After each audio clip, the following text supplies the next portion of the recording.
Oh. Good now, revolutionaries. Whether you listen morning, noon, or night, this is the Rise Up Morning Somewhere show. We tackle helpful news, commentary, and of course, answers to your crypto questions. We're getting started a little late this morning, but that doesn't mean that the news is bad or that you're in the wrong place. You, my friends, are right on time. And I'm excited to report that today is Mr. Alex Popovich's birthday. That's right. My friend, colleague, and co-host Alex is 33 years old today. I am so excited for us to be able to celebrate him a little bit today. Obviously, we'll go through the news. We'll probably talk about the ETF a little bit. We'll answer whatever questions you might have. And I want to get his take on a few things. And then I may or may not have a little something prepared for him that we can all enjoy together. Good morning, Angel. Yeah, Dave, as soon as he gets here, I know he'll be glad to see it. He didn't think he was going to make it this morning because we both had terrible rainstorms last night. Him more so than me, I do believe.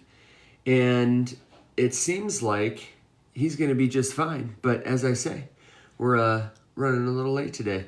Hey, Christina, thanks for the likes. Good to see you. Happy adjacent birthday to you. I don't know what you tell someone's spouse when it's their spouse's birthday, but we'll find out. And speaking of my good friend Alex, here he is.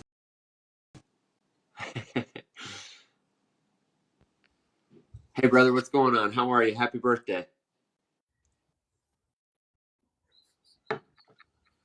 I see he's the strong and silent type. Oh, no, there he is.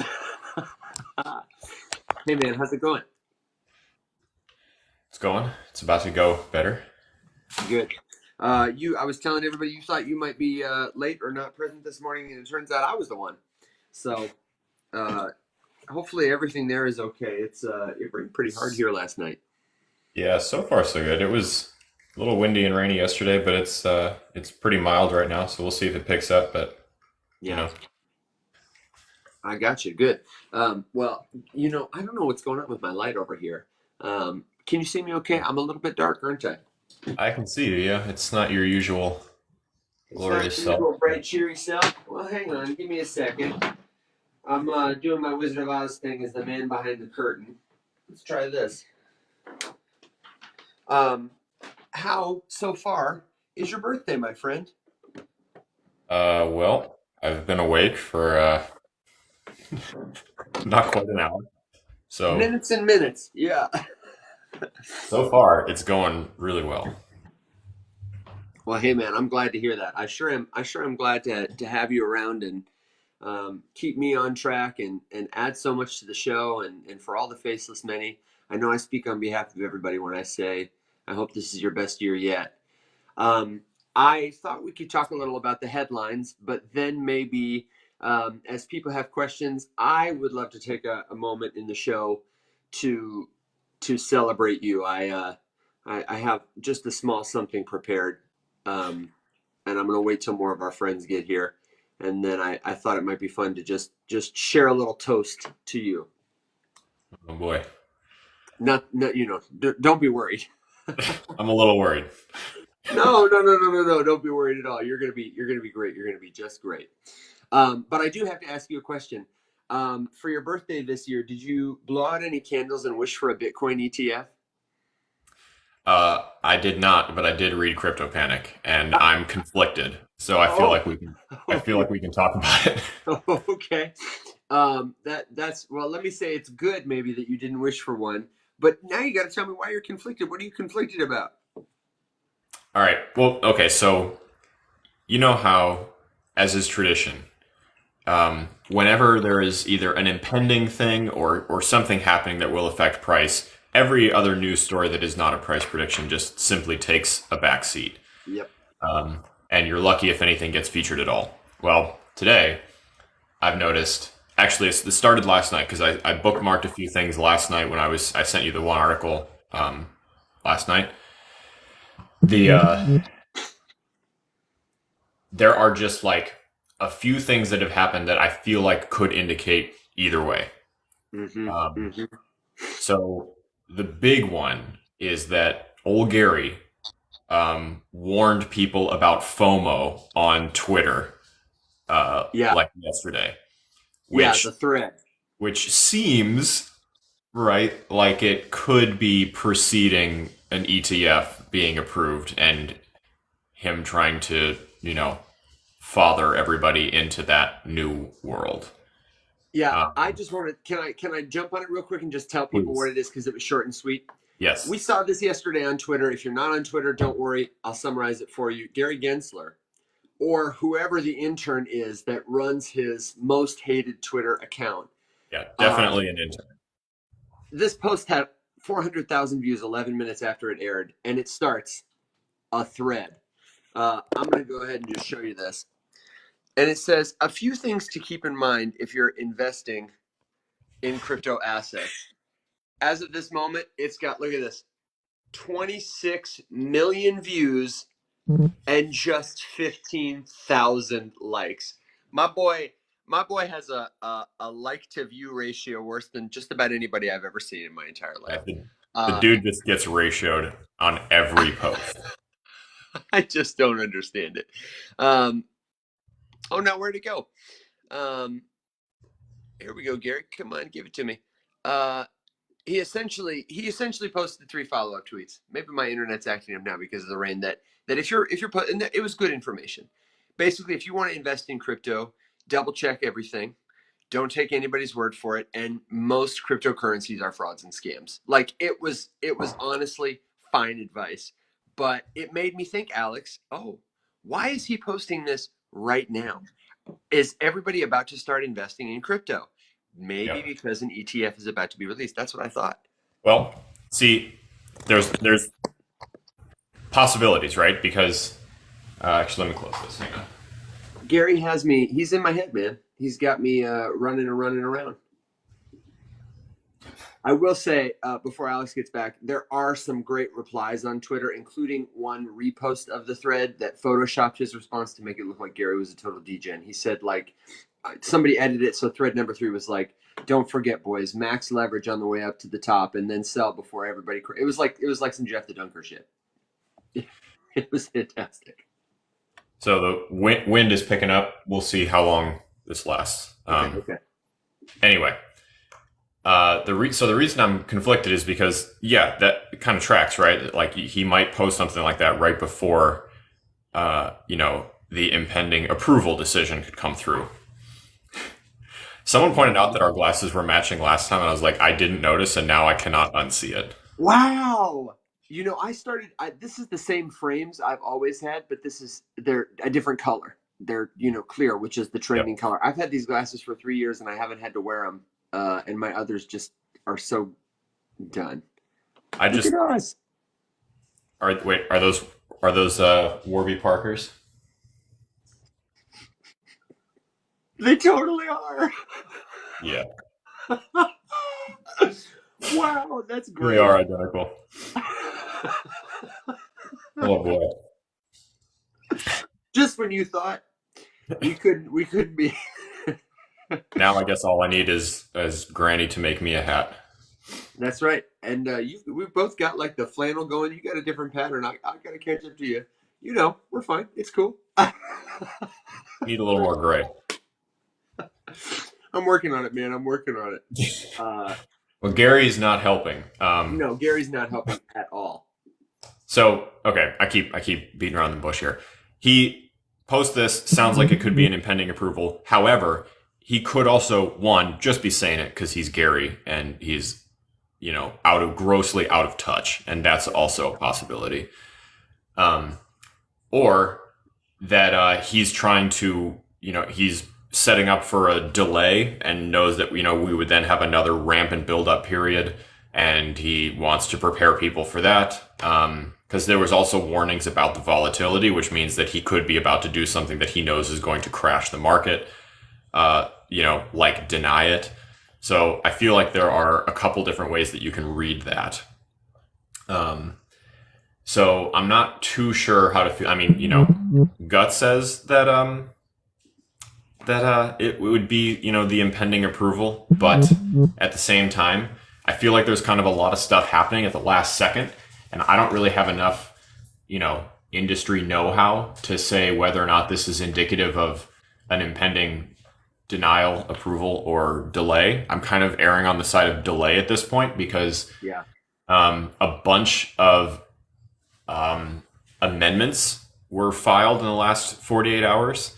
And I don't know, on one hand, I'm like, okay, if there were 8 amendments filed, an entire federal agency like the SEC should be able to clear 8 amendments in 24 hours. But we're also talking about a branch of the US government here that we think might be about to do something time efficient, which seems like we're setting ourselves up to be disappointed. So I think so.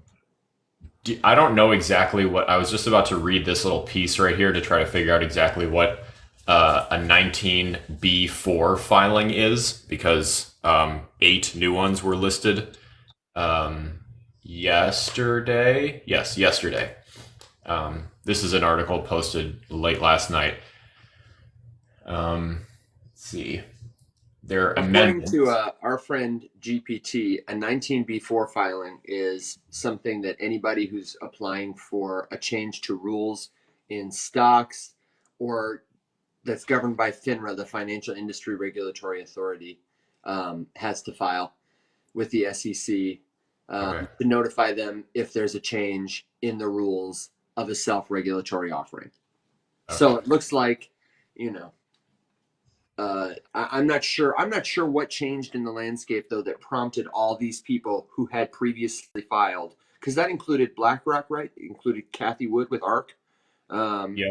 Wisdom Tree, VanEck, Ark Invest, Franklin Templeton, Fidelity, Invesco Galaxy, and Valkyrie. So these are the people who are right at the front of the pack, who have been prepping this stuff for a long time, who in the middle of the filing window all suddenly submit this amendment. They, presumably, I don't, is the SEC in contact with these people? That's what I got to think. I would have to imagine, yes, right? I mean, I would imagine, if you're an institution of this magnitude and you're filing for something this hefty, that at least there's like your representative, the one like spearheading your case or something over there. But I would imagine that, I mean, maybe it's up to commissioner level. It's really hard. I genuinely don't know. You know who would know? We should. Oh, damn! I should have Andrew asked. would probably know. I totally forgot. There's a creator on TikTok, Tatted Lawyer, who is a friend of mine. He works in Web3, but before he worked in Web3, he was actually a lawyer that worked for the SEC. He worked at the SEC, and that dude is very smart. And I had always meant to like pick his brain about this kind of stuff, and then we sort of got distracted. But I'll have to. Dr. Octo, massive rug pull incoming. It's possible. That's kind of why I'm conflicted, because I think there's multiple ways to read these events, and I think it really just boils down to, right now we're kind of swapping out the price predictions for ETF predictions. I think there's credibility on all sides of the thing. I could see it being. This is one where I feel like there's obviously 3 options, and I don't think I would be particularly surprised at any of the 3. If it was approved, it'd be like, okay, that kind of checks out. I feel like we were kind of setting up for that after years and years of delays. If it was delayed, it'd be like, okay, that's ops normal for the SEC. They, can't make up their mind, so let's just kick the can farther down the road than we already did. And if it's a denial, then I think that would be the most surprising, just because I've long felt that if they were going to deny it, they would have done it already.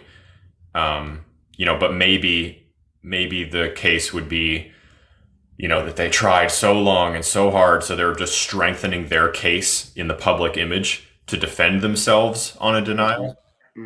By being able to say, look, we gave them all this time, we delayed this many times, they were able to file this, that, this, that, this, and they still couldn't meet the standard of whatever, that maybe they think that would help the pill go down easier. But I don't know. And that's the thing that I just got to assume at this point that I don't know. And as transparent as I assume the SEC would be because of how public this issue is, I also realize that most government processes that I am aware of are things I am aware of because I hear about them after. Not everything is on C-SPAN, and most of it is happening behind closed doors. While the processes are like somewhat transparent, if I started working at the SEC tomorrow, there are all kinds of things they would say, okay, here's what you don't know. Here's what you need to get up to speed on. And I can see a world where, like you, this is just part of the process. They are they have allotted this time to approval because they got a bunch of other crap to do. And this is the time they have to focus on it, which is why they're doing all this activity around it right now. And they may approve it fairly or deny it fairly for good reason, according to the rules they have. But I absolutely also could see, there's a lot of pressure from the outside. There's a lot of pressure from Congress. There are probably a lot of people, as well as the applicants, who are trying to get ears at the SEC right now. And their number one, stated job is to keep investors safe with clarity. So I also could see a world where they're surveying this macro environment and trying to take that into the context of their decision too. Like I got to imagine the pressure is immense. And as much as I'm not, like on their side, I'm not against anybody. I feel for them. This is a hard moment in time for the SEC to navigate through.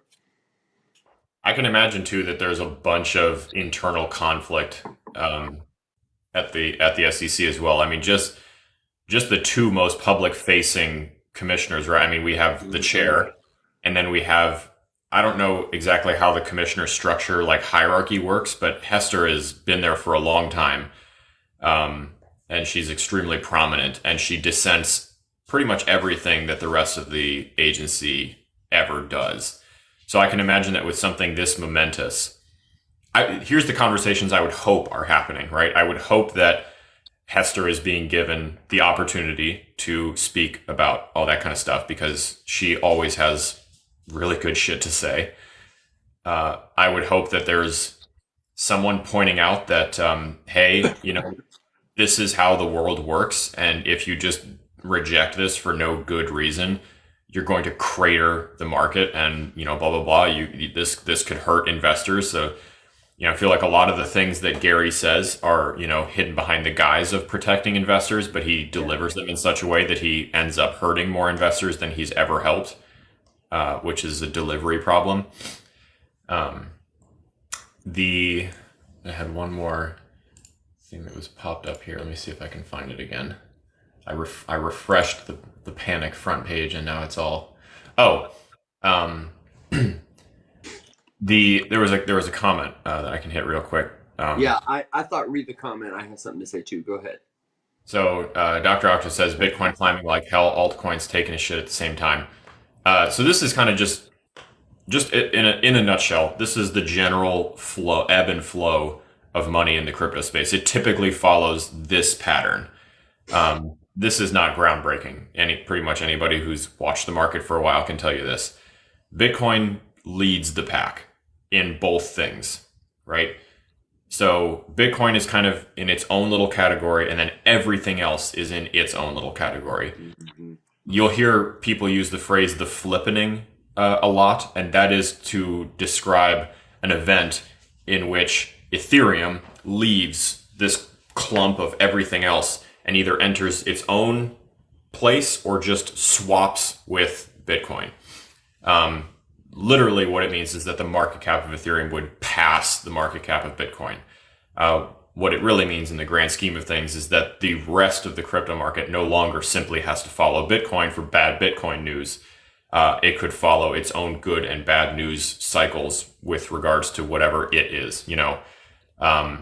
If Solana shuts down and something gets hacked on Ethereum again, why should Chainlink have to crash at the same time, right? Like they do now because it's a small market and they're all very married. But we like to envision a future in which they can all stand on their own 2 feet. And when they have good news and bad news, they can go up and down respectively, Yeah. I don't think we'll ever get there personally, just because the stock market is still very married to each other. If the stock market is crashing, all of the stocks are going down, while you still have events where some companies can do well and some companies can plummet. It's better than crypto. A massive company taking it an absolute dumpster doesn't necessarily spell doom for everything else.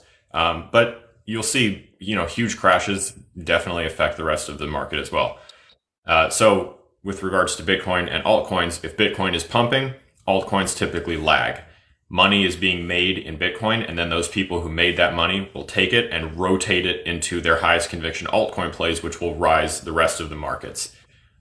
That happens in inverse as well. If Bitcoin is topping out and going to crash, then, alts will probably follow because they just sort of do what Bitcoin does, which is what I was just And I've even seen people stratify this chart more where they, separate altcoins into leading altcoins like Solana, Avalanche, the stuff that's doing things, and then blue chips. the Doges and the Bonks, the meme coins. And there's also some correlation to traditional assets like stocks. And as Alex often reminds us, I always like to think that we really only got about 13 years of data with crypto. And all of crypto, we've only got 8 or 9 in terms of the kind of meme coin market. Well, So and all many of the projects that are alive today, we don't even have 3 years. We don't even have a full cycle. Yeah, so this really could, drastically, especially after, legislation comes into play, this really could change in the not too distant future. I hear a lot of people in the crypto space right now talking about this is the last cycle where we're going to see numbers like this. Hey, Robbie. And who knows? Nobody knows. On the note of the price, though, Alex, you've got to have seen this on Crypto Panic. The number one most upvoted story that I can see right now is this one. The headline, Doc Ock, will tell you everything. Jim Cramer now says Bitcoin is topping out. Cramer's picks have the tendency to move in the opposite direction, he touts. So someone below said, sell the house, buy the Bitcoin. So Bitcoin, it could keep moving. This is one of those times. Evan, do you think that Jim Cramer knows he's a meme? Absolutely. I think he is acutely aware of it, has accepted I would hope it, so. and that is the source of his power. Otherwise, he's just a very, very sad man. But see, that's possible. That he's a very sad man? It's entirely possible. I don't. But I have to believe that he's aware, right? Because he does it too many times. Yeah. And it always immediately becomes a meme. Like, he's got to know. He makes me think of Tucker Carlson in a way. I don't know if you've ever seen Tucker Carlson, what I would call off camera, when he's not in the character of Tucker. I get the impression that while he and I still probably would disagree about a lot of things, it'd be a lot easier to have what I might call a productive conversation with the man than with the entertainer, who very clearly, is creating a persona and a whole ideology for this persona designed not to inform people, but to emotionally compel them to watch more. I think that's mostly what Jim Cramer does. I think Jim Cramer probably has studied finance, probably personally could give some interesting takes on it, but for his show, I think he's right at the top of that game, Yeah. Bill, did you see Bill in the comments? Oh my goodness. Bill says, I'll take the sad man side. And Tori, of course, birthday. Thanks, Tori. I did also see another upvoted story that old Jay Clayton, believes that approval is incoming. Jay Clayton is the ex-chair of the SEC. I saw this too and was going to ask, is he the, I thought he was somebody else. I didn't have time to look him up. And that's something I wonder about. Yep. How does somebody like that, Alex, do you think it's responsible for somebody like Jay Clayton to comment in this situation? Why or why not? No, because he's out of touch with whatever is currently happening. Now, I should back up and say it's possible that he's like really good friends with Gary and they're like, cigar and brandy buddies, in which case he might have a little bit more insight as to like the current setup and structure or like currently what's coming. But typically, this is an extreme example. I recognize that before I say it, but this would be like an ex-president weighing in on a current diplomatic situation. Yes, you do have context and you do have insight and you do have, the infrastructure and the foundation to have a more informed opinion than anyone else in the general public. But you're also no longer running that department anymore. And it does two things. One, something could have changed that you're just not aware of because you're no longer in office. or two, it's just bad manners to, and I'm not obviously not a huge Gary fan, but at the end of the day, it is bad manners for someone to just like when I was at the air station, our previous commanding officer came by once and it's a totally different vibe, right? Like he does not walk in. This is someone else's house now. He's not going to show up and start like offering op-eds or critiquing the new CO's policies or this or that or whatever. Like they are there now as a guest. You wouldn't want someone to come in and, do that to your new post, your new agency, whatever Jay Clayton does now. So I respect his opinion. He's certainly allowed to have an opinion. But I don't think that ex-commissioners, just like ex really anything else, should be trying to like, ham-handedly force their way into the building anymore to try to like, I don't know what it is, like remain relevant or just like get some attention by offering a hot take, especially on something like this. Because like this is not like your standard, oh, well, like if a dissenting opinion came out and the previous chair was like, I would tend to agree with this side versus that side or whatever. That's different than like making a prediction that a market moving thing like this is about to just happen. And I didn't read the entire article. I don't know if he goes into more detail. But the point is that this is like a more momentous prediction, and I think it's a little bit out of place. Yeah, I couldn't agree more. I feel like when people do it well, and maybe he is doing it well, I think there is a world where somebody like Slater could have really helpful context for consumers about what's going on behind closed doors. I hope that's what that article is. I like you just saw the headline. I certainly don't think the headline is helpful. No. And I do think that that's a really needed, for presidents too, as a good example, politicians. I do really appreciate it when people come and say, this is from, one guy to another, one gal to another. My personal experience is this is what people don't know, or this is what it's like. They try to depoliticize it as much as possible and just make it, informative. I think that can be really helpful, but I think most people I see doing it are doing it with the intention of, swaying minds and opinions, platforming, deplatforming, that kind of stuff, Presidents are a good example because there's usually that sort of conversation between the two of them, outgoing and incoming, that's, like, hey, I'm here if you have questions or need advice, but like they're no longer stumping. Yes, they come out on the campaign trail, but usually because someone asked them to. But they're not like Obama's not out there on the news all day, every day, even though the dude's got opinions about what's happening now. Trump is a different story. That doesn't really count. But, typically, I mean, George W. Bush isn't stumping, all that sort of stuff. Clinton's not stumping anymore. And one of my favorite traditions, this is so off the topic in terms of what they do. They don't do this at the SEC, but one of my favorite traditions for the presidents is they write each other a letter, and I've heard Barack Obama talk about, passing power over to President Trump and writing him a letter. And, many presidents talk about, here's a person I almost certainly disagree with about how to do the job we both have to do. But most of them talk about how they sit down in good faith to do their best to write this guy, hey, but so far this guy, that has long been a standing pillar of American democracy, the transfer of power. That's why there was so much upset last time because, regardless, we tried to taint the industry with a bunch of unfounded accusations. And that's really not the point. Yeah. Well, and it's hard to do that in something like, the president at least is in charge of enough stuff that's all over the table that somebody somewhere is going to like something they did as much as somebody dislikes it. I feel like it really gets tough when you're talking about what people buy. When you're in charge of people's money or what they are allowed to buy or not allowed to buy, it's an extremely polarizing job. And that's why I dislike hearing or seeing Clayton say stuff about this, just because the implications of him making a statement like that are more personal and specific, Mm-hmm. One of the interesting thoughts that I've seen, Robbie's got in here, hold and buy the dip sensibly. I think most people that I listen to are advocating real sensible steps forward. Uh, don't invest more than you can afford to lose. Don't leverage your house to buy Bitcoin. This is a great time to be learning about cryptocurrency. It's a great time to be investing in something like Bitcoin. You're going to learn a lot.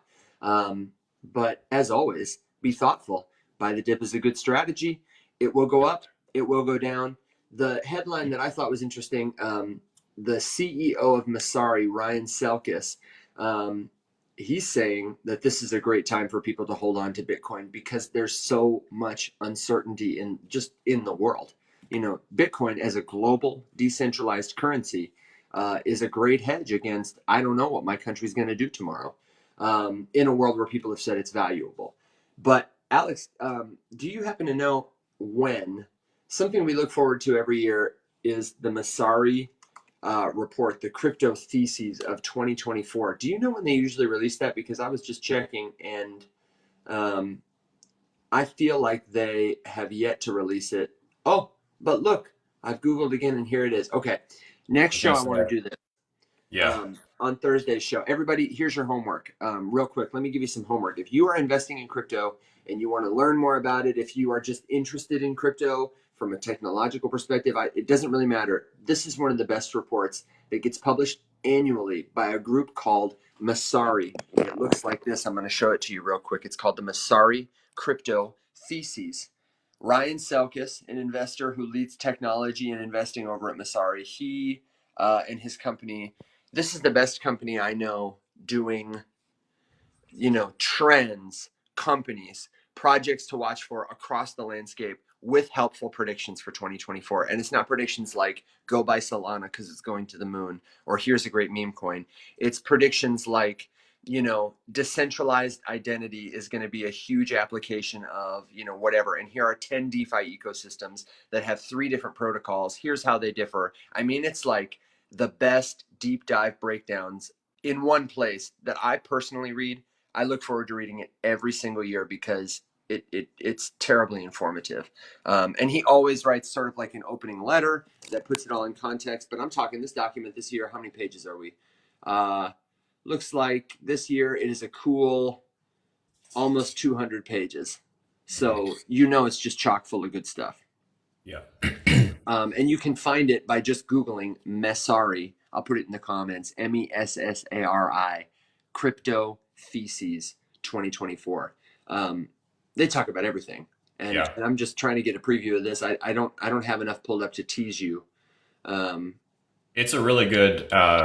It's a really good resource. There's a couple like just staples of crypto research, stopping points. If you would like to look into something, Messari is a really good one. You need to know, like what it is that you intend to get from a specific source. And what I mean by that is like Lunar Crush is another great resource specifically for social sentiment. I'm not going to do a deep dive on a project using Lunar Crush data, although they have been adding more and more data points, of course, as time goes on. But like, if you wanted to know how people generally feel about something, you can get that in the best way possible from Lunar Crush. CoinGecko is a great, aggregation of links to the best places to get information. Like it's an information source aggregator and general, market supervisor. Messari is just one of those places where the amount of data that they have is pretty fantastic.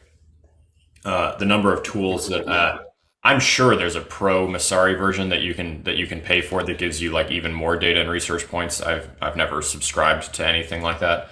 No, I haven't either, but I think they do have a dashboard. They Yeah. have a community, and early access is like their perk too. Access to them, access to what they're doing. Everybody's got a Discord community, everybody's got a trading circle or whatever. But Masari is the major leagues, I would really say, of crypto research. And Speaking hey, of there's which, Patrick. Yeah, he says it too. Go ahead, Alex. here's a more appropriate opinion to be shared on the impending approval, rejection, denial, whatever. Okay. Valkyrie is indicating that they expect their ETF to go live tomorrow and begin trading on Thursday. Which, of course, it would make sense that they present the optimistic case, but also like I imagine that they don't. I would hope this is a hope. I don't know this for sure. I would hope that they recognize the little bit the gravity of them saying that, because if it's not accurate and they get that's a bad look. So we'll see what happens, but it does make me feel a tiny bit better to see like the ones with the impending applications like feeling good about it, which would indicate that they have not received word that like, hey, this is a potential problem, or like, hey, this probably needs to get worked on, or whatever. They're either getting absolute radio silence and they're drawing the wrong conclusion, or they've been given something to indicate to them, impending success. Absolutely. And I, like you, think it's a limited sort of helpfulness.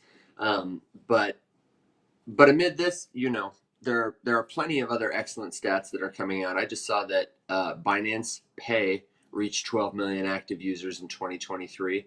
I know that on-chain activity for a variety of altcoin ecosystems has been up big over the last 2 months, and a lot of folks are attributing that to like ordinals and inscriptions, being able to experiment with novel technology. But just across the board, part of it's the excitement of prices. We're seeing a big uptick in 2.5 year highs of activity. Everybody's having price action, but I'm really interested to see, and now I want to get into this report.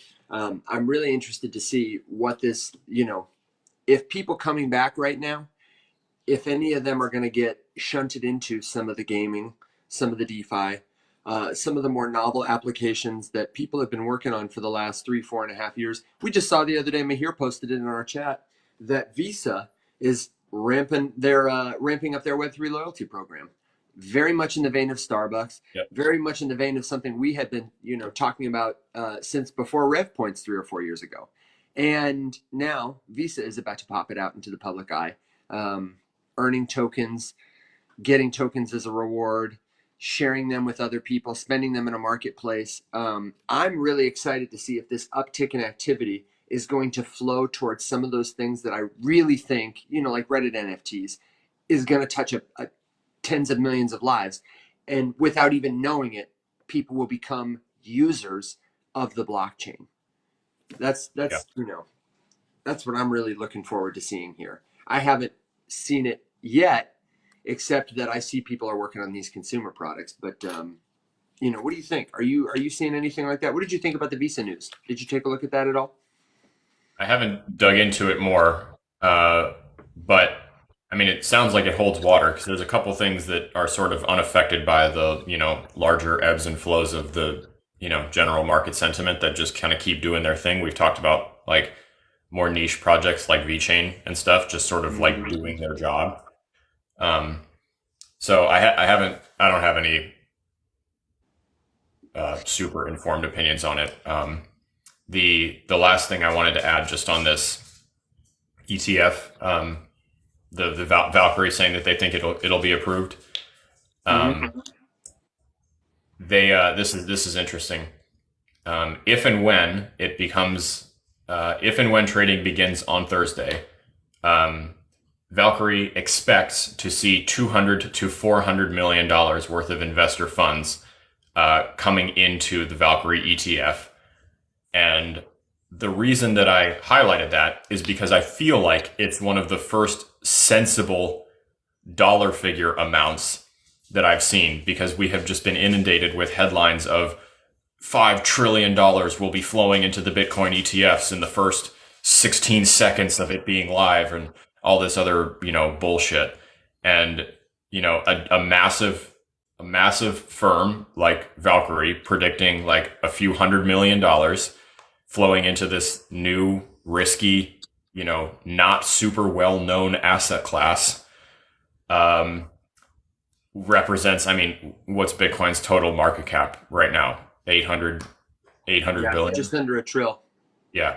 So a couple $100 million flowing into a nearly $1 trillion asset doesn't really sound like that staggering. It's cool, but I just thought it was interesting to finally see like a sensible price prediction, because you never see anybody make a price prediction like, oh, I think Bitcoin is going to go up by 2.5% or something like that. Like that's not sexy. Why would I talk about that? Yeah, exactly. Um, you know, um, that's what people do. They got to talk about the sexy stuff. They got to Yeah. talk about the sexy stuff. And no matter how hard we try, the Web3 loyalty program will never be as sexy as Bitcoin to $65,000. You know, No. Robbie asked us if we would consider doing a masterclass on airdrops, and we have a couple other questions like that too. Um, Yeah. I would love to do a more specific masterclass in the weeks ahead. If you let us know, kind of, maybe we could do a general one and make it a research focus. I would tell you in the short term, meantime, something you can start doing right now. A website recommend is airdrops.io. It's user maintained in the sense that everybody can go on and update and contribute to here's an airdrop I'm actively looking at. Here are the things that have been confirmed or which we speculate are likely to earn you the airdrop with Mhm. step by step instructions. Um, there was one that was popular a while ago that I was looking at, ZK Sync, and it's got a whole list of there is no airdrop announced for ZK Sync yet. You can see how many people have upvoted it though because they think one is coming, Yep. and all the different things they've tried to do and step by step how to do it, like adding ZK Sync network to your MetaMask, bridging assets to this DeFi protocol. It's a great website because if you're new to airdrops, you're going to start to notice things over and over that you're going to see. Like if it's a DeFi protocol, every protocol is going to want you to connect your wallet, bridge some ETH, or bridge some whatever asset. Um, and just like investing in your favorite cryptocurrency and doing your research, there are some things you'll say, oh, if I'm looking for an airdrop, I can do this pretty much every time. It's also going to help you see over time, which platforms, sectors, etc., um, are great places to get airdrops, and it's a good place to get alpha in terms of not just money, but these are often companies looking to get users. They're incentivizing use with an airdrop because they're building something that's cool. They've probably got VC funding. They've probably got a product that they're going to release to the market. And by being eligible for the airdrop, you've done something that gives you access to that thing early. Thoughts to add? No, not Mac has always done a lot better job keeping up to speed on like impending airdrops and stuff. Could probably bully him into getting on here, um, and we could do some airdrop talking. I was Yeah, actually just going to say I remember back in the day that CoinGecko had like an airdrops tab, and I just pulled it up, and they do. their most recent post on it is from August of 2022. Oh, So it doesn't look like they're maintaining it. And I was just looking to see if Messari had a specific spot for it, and I'm not seeing one. But I think the one you mentioned, airdrop.io, um, is probably about as good as it gets. The other thing that can help too. This just has to come with a big disclaimer because of the nature of it. But hopefully, all of you listening are aware of the required disclaimer here. Crypto Twitter can turn you on to some good stuff. You just kind of have to do a little bit more due diligence because there's a lot of bullshit that gets spread through that platform as well. Um, and scams can percolate through there as well. Um,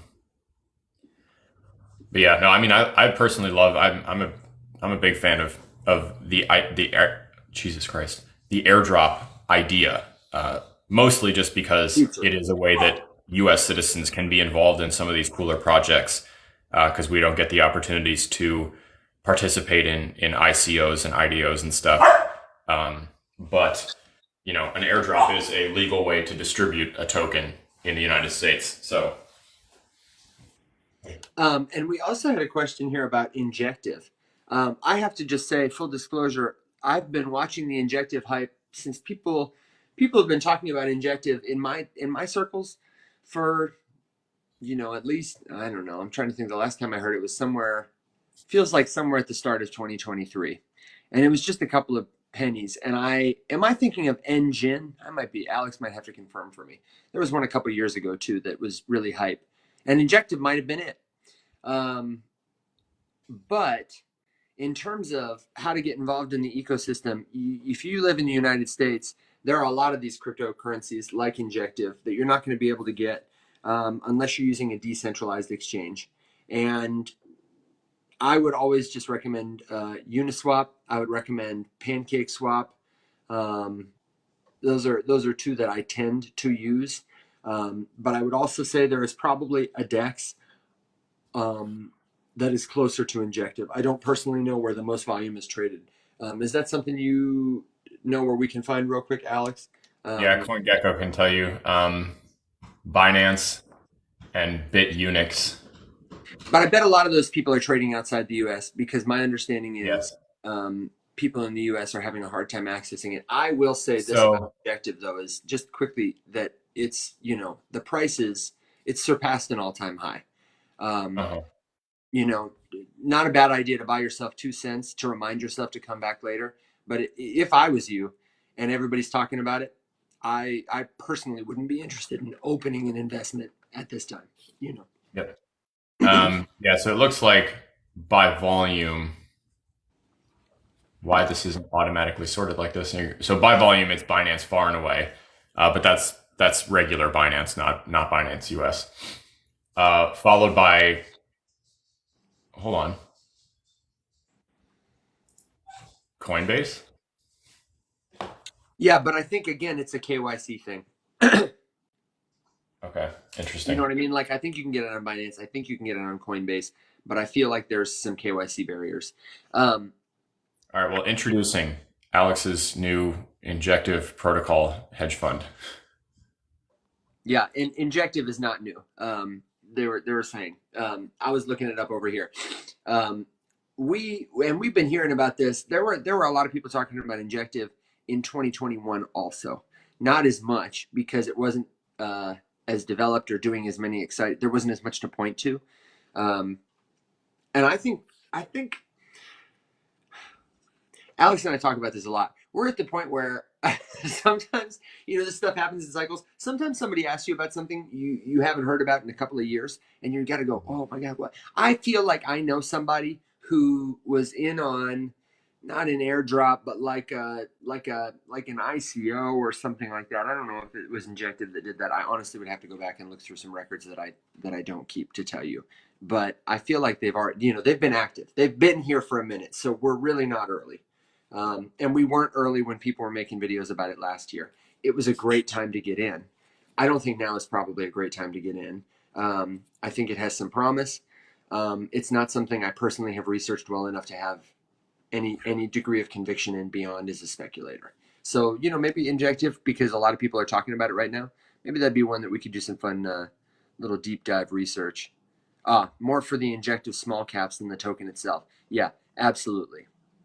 And there are going to be a lot of those ecosystems where money is going to move more because it's an interesting ecosystem. It's underexplored, and money is moving out of big major altcoin, from Bitcoin to big major altcoins to small cap altcoins to meme coins. People are going to look for a place to park their money. And it's up big.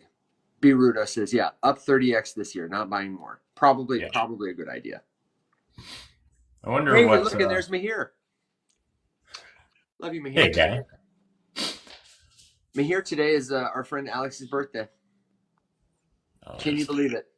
33, but he looks every bit of 18 beneath that beard. How does he stay so young? It actually is. It really actually is. It's all the glass I eat for breakfast every day. Yeah, it's all the glass for breakfast. Exactly. Here, hang on a second. Let me. The beard itself is 15. Rocky says, I put $1 on Bitcoin a few months ago. Today it's worth 148. Wow, time to take profits, Rocky. Yes, Crust 1991. I've always enjoyed my actual birthday because it was 1991, and I was born in 1991, and I always thought that was cool. Yeah, I like that too. Here, hang on a second. I need to real quick grab something. I think I might have to hang on a second. Evan, if you're going to get a guitar, I'm going to leave. I'm not getting a guitar. I'm not getting a guitar. Thank you. I'm not going to do that because I know you don't want to be embarrassed that way by my singing. But To be clear, though, your singing would not be the thing that embarrasses me. I don't like being sung to. no, but just hang on a second. But then I do have something I want to share for your birthday. So hold tight real quick. I was just looking to see, something that I do not do anymore. What's that?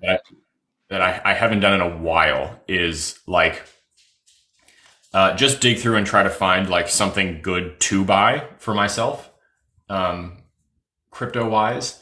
And the one thing I was just looking at, my most recent purchase, I got a little bit of Avalanche a while ago.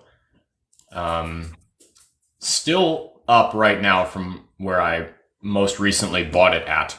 But it's come down quite a bit from where it peaked out. I was just trying to pull this up and see where did we get up to, because I want to say, yeah, okay, so Christmas we peaked just shy of $50, and we're kind of back down into the mid to low 30s. So if anything, I was considering expanding that position a little bit, just because they just have so many things going for them right now, and I feel like this year is going to be really big for the games that they have coming out. There's some really big titles. Now, whether or not those games succeed or not is a whole other story. And Bill, you are correct. Let me make sure that I have our data. For anyone wondering what the heck I'm talking about,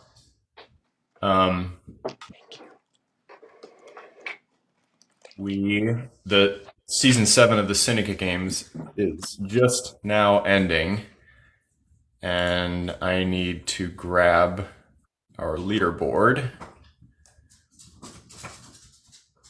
Bill, if you're able to grab a screenshot, can you do that as well, please? Waiting for the channel to update.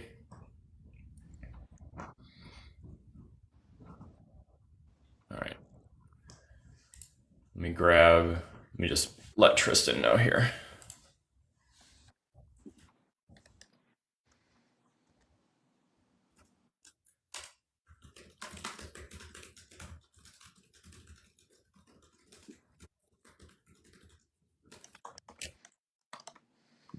All right.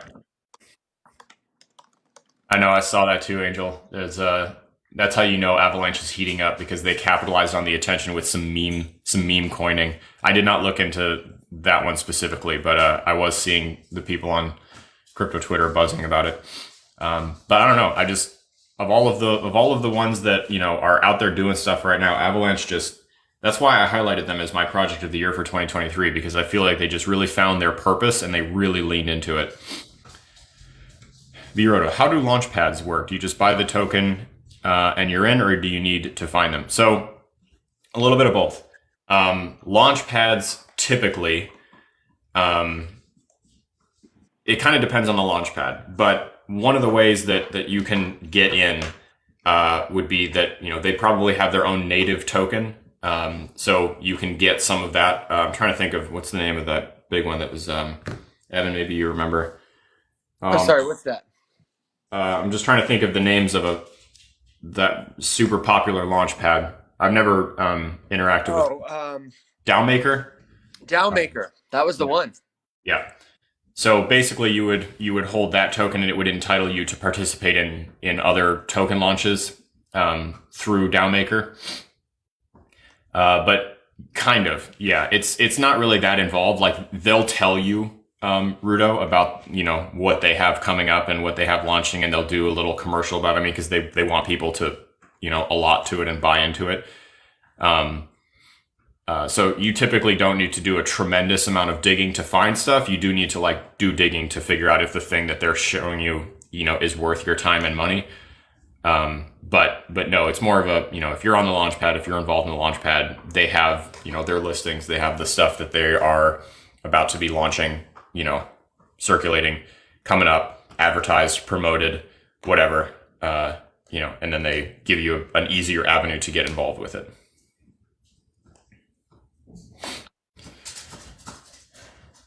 Just while Evan is finishing, let me just make sure that make sure we're good here. My leaderboard is not updating right now, but I know we changed the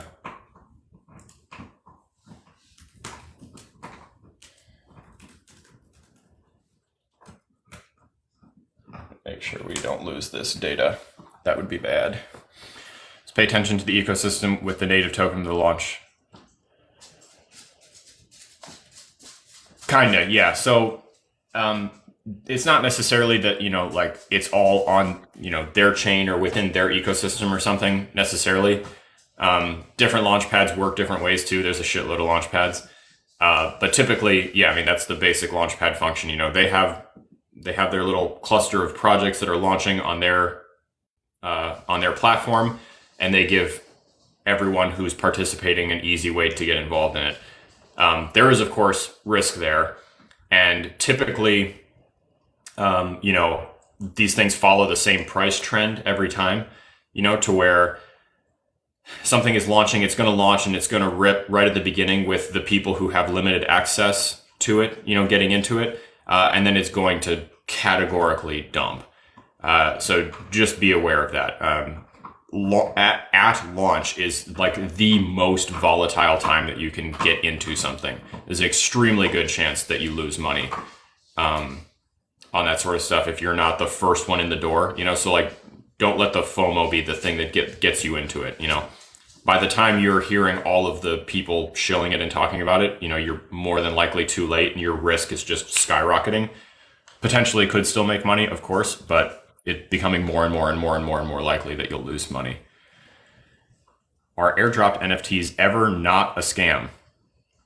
If not, how do I get them out of my wallet? Great question.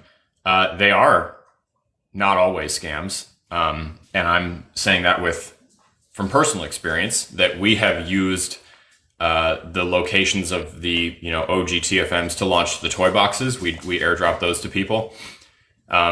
It's kind of like, I know, Evan, the longer Evan is gone, the more nervous I get. I don't know what he's doing over there.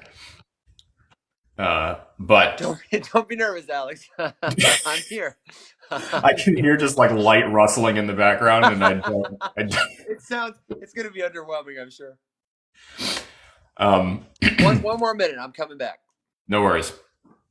Yeah, so that's the key right there, Crust. Unsolicited airdrops. I would tell you to treat an airdrop the same way you would treat an email with a link in it. When you get it, don't do anything with it until you can confirm that it was sent to you on purpose. So like what we did, when we dropped that, we then heavily publicized it, right? I had the token ID announced on an official channel. I told everyone exactly what it looked like, exactly what it was for, and exactly when you would be getting it, and exactly why you got it, and exactly who got it, and made all of that easy to find. If you don't get that stuff, it is possible that it's a scam attempt. And the best thing that you can do, as much as it sucks, the best thing that you can do is ignore it and not interact with it. There are some features like on MetaMask via, holy crap, I forgot, OpenSea, that will automatically hide things that have just been given to you to prevent you from accidentally interacting with them, because sometimes you can, interact and it allows access to your wallet. There's some scary things that can happen depending on like what it is and who dropped it and what you do with it. But the single best thing you can do is just ignore it. And it sucks. I really wish there was a way to turn off, incoming transactions, to like make your wallet not accept an incoming transaction. That feels like it should be a thing that you can do. And maybe some wallets have it. I haven't seen that feature, and I would love to. Because my wallet personally, there are so many just crappy NFTs that have been just sent to me for no reason, that I just let sit there and fester. Really depends on what you want to do with it. You can, of course, burn them, but that does involve interacting with them, and sending them to a burn address. So that's a risk too. If you can. Yes, I know. I'm just daydreaming. I wish that I could turn my wallet off to incoming transactions. I know it's not really the way that it works, but yeah, Chris, no worries. It's been a while since we did the toy boxes, and that was the first and only. I would like to do it again, but it's not a system that you can really abuse. So I'm hoping to do something as Shades of Sin gets closer to kind of let everyone who's entitled to, some stuff over there know what's happening. What, Evan? We just got a question. What is going on with that gray box to the left of me? Well, I don't know. That is a great question. I dare say we'll find out what's going on with the gray box soon. Maybe we should do the show like this. It might be more anticipation for people. Yeah, we're waiting with bated breath to see what comes out of the gray box to my left.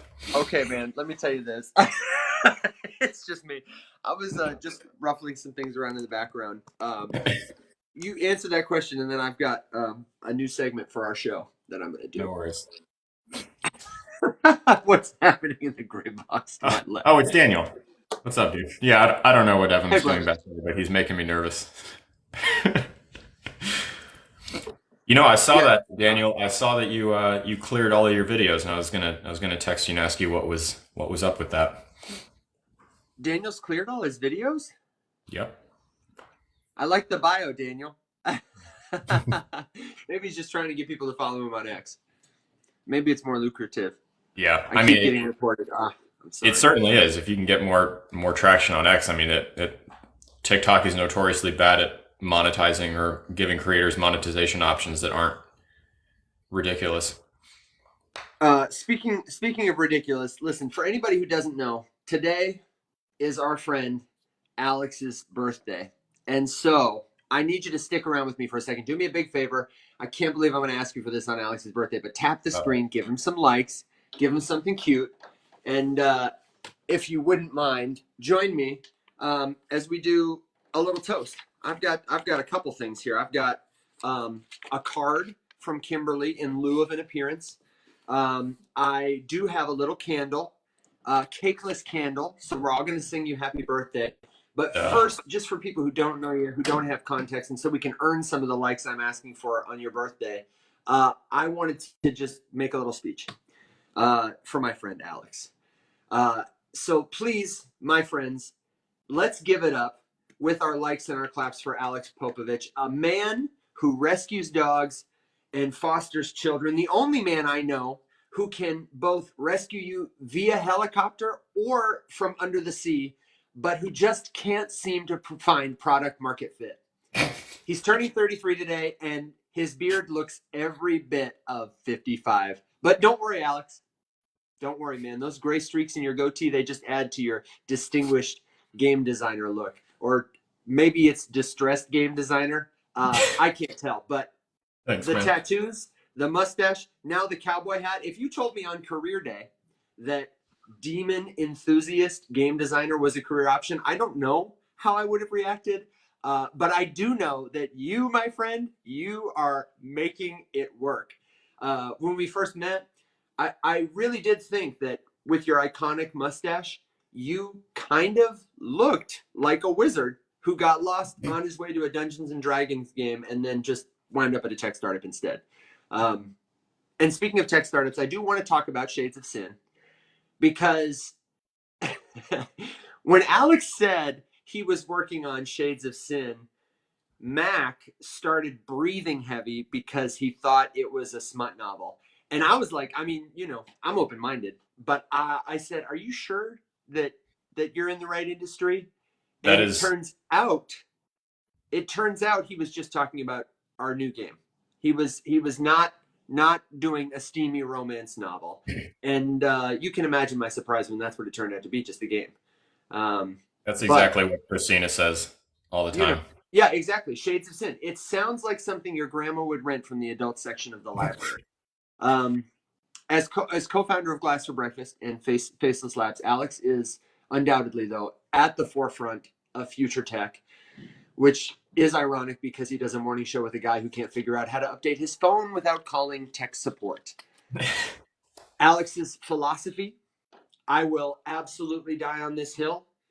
And with all the hills he's chosen so far, I think he's got enough territory to start a new game map. So, my friends, join me in a toast to Alex. The man who says not ideal as calmly as if he's just discussing the weather, even when our server crashes and there are 7 dogs barking in the background on our live show. The man who rescues animals, who cares for children, a great educator, and my friend. The dude I'd trust with my seed phrase. May your hairline stay as strong as your passion for the faceless many, and may your investments be as profitable as our friendship. Rise up, my friend, on your birthday. Thanks, And man. That was wonderful. let me give you this. Everybody, I don't have the guitar, but I am gonna light this candle for you and ask him to make a wish. Oh man, this is a bad sign, dude. The birthday candle not lighting. Here we go. Did. Yeah, I was gonna say that's got to mean something. Happy birthday to you. Happy birthday to you. Happy birthday, my friend Alex. Happy birthday to you. Go ahead, make a wish. I'll help you. Get it. That's a success, my Thanks, friend. man. That's a success. Kim, I'll take this as a win because it's the closest I've gotten. Can I hear Kim in the background right now? Yeah. She keeps opening the door and popping, and she's been my little gremlin helping me out. She brought me my little blue candle. She had a little card and was buying me some time. Happy birthday, Alex. Yeah, there she is. Thanks, Kim. Now this is what you get from Kim in lieu of a card. It says to Alex, "I would have made a better card, but it's early." She has been thinking about what can I do for Alex instead of showing up on the show because I just don't want to. But she said, "To one of the best guys around, thanks for being so cool. You are a great friend, lend a fresh, no BS perspective, are an advocate for dogs, give kids a home, tell great stories, are a low-key model." Because we do. Christina, I don't know if you've seen all those pictures, but we got to get Alex into print modeling. Possibly part vampire. There's too much to say. Oh, and also got the best beard in the game. We love you. Happy, lucky, 33. And she said, P.S. Oh, superb spider photographer. Yeah, I told her, I said, I want to do just a little roast toast or something for Alex tomorrow on the show because I don't know what I'm going to get him. She said, I think he'll like that. And, you know. That's all I need. Roast toast is the way to go. Listen, man. Well, thank you.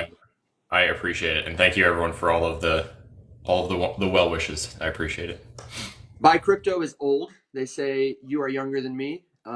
Holy smokes! There's an adult section at the library, is what Bill says. Run, don't walk, Bill. And Bill's already happy gone. Bill's already headed to the library. So what are you guys going to do today, aside from waiting out the rainstorm? Well, hopefully not much. I think my couch and the Xbox are calling me today. I see. I hope so. I am getting my butt waxed today, in preparation for the show. Yes. I'm going to get a butt facial, I think, next week.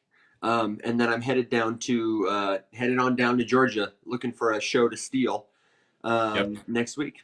And Chris, that's 100% accurate. He's not. Oh no, he's not. That's not a metaphor. It's not a euphemism. I am going to have the hair on my butt removed by wax. And let me be clear. Listen, I am not that hairy, but Kim says it will make a difference. Every movie we watch, everything we see, we're like, oh, did that guy get his butt waxed? Yeah, go live. I might go live when I do it later today at 1 p.m. and try not to get reported, with the camera angles. So that's the adventure. I've never had that done before. I think here that context is important. Evan is doing it because he's going to be on television, and we're all very excited to watch Evan's butt's debut. Yeah, I like cheap or. What are people saying? Oh, the cheek? Yeah. Actually, one of my friends asked me that too, and I said, no, not like the valley, just like, the hills. That would probably I said to our friend Renee owns a spa, and is, you know, her or one of her people will be the one to do this. And I said to Kimberly when she said, I want to do this for you, I said, I don't know that I'm ready to take my relationship with Renee to that level. Take a shot before, I don't know. Whole kit and caboodle. Yeah, the whole kit and caboodle, Chris. You know, I told him, leave my caboodle alone. Daniel says, is the bear market really that bad that you're going full spread on camera? Yes, Daniel, No. it is that bad. I skipped OnlyFans and went straight to NBC, dude. We are down bad. After getting rejected from our 18th grant request, the bear market is that bad, and this is now where we are. And you know, we joke about it, but it could be that we release a parallel Shades of Sin. There is Shades of Sin, the game, and it could be we need to do Shades of Sin, the novel. And while I'm, you know, peachy and fresh, we'll take a picture. Yeah, that's a cover right there. Yeah, exactly. Evan's going to be on a show called Hysteria with an exclamation point.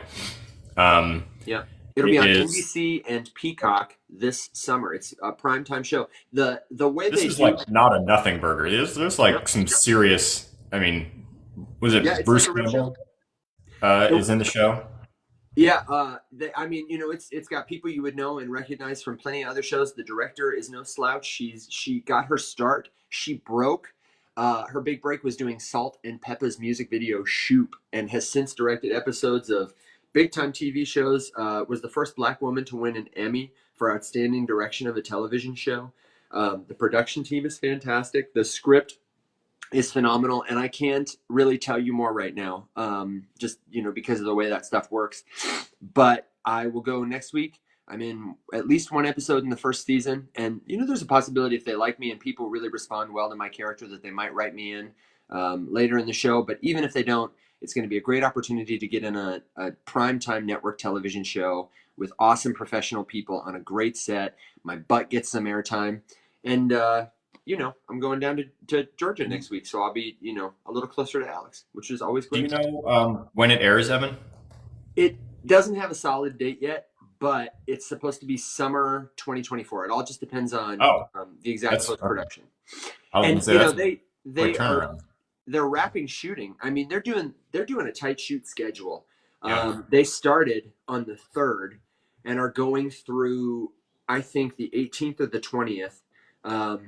Every day except Saturday, Sunday, and they've got like 2 hold days, but they're shooting 8 episodes of a show, you know, which is a full season for NBC. That's a lot, yeah.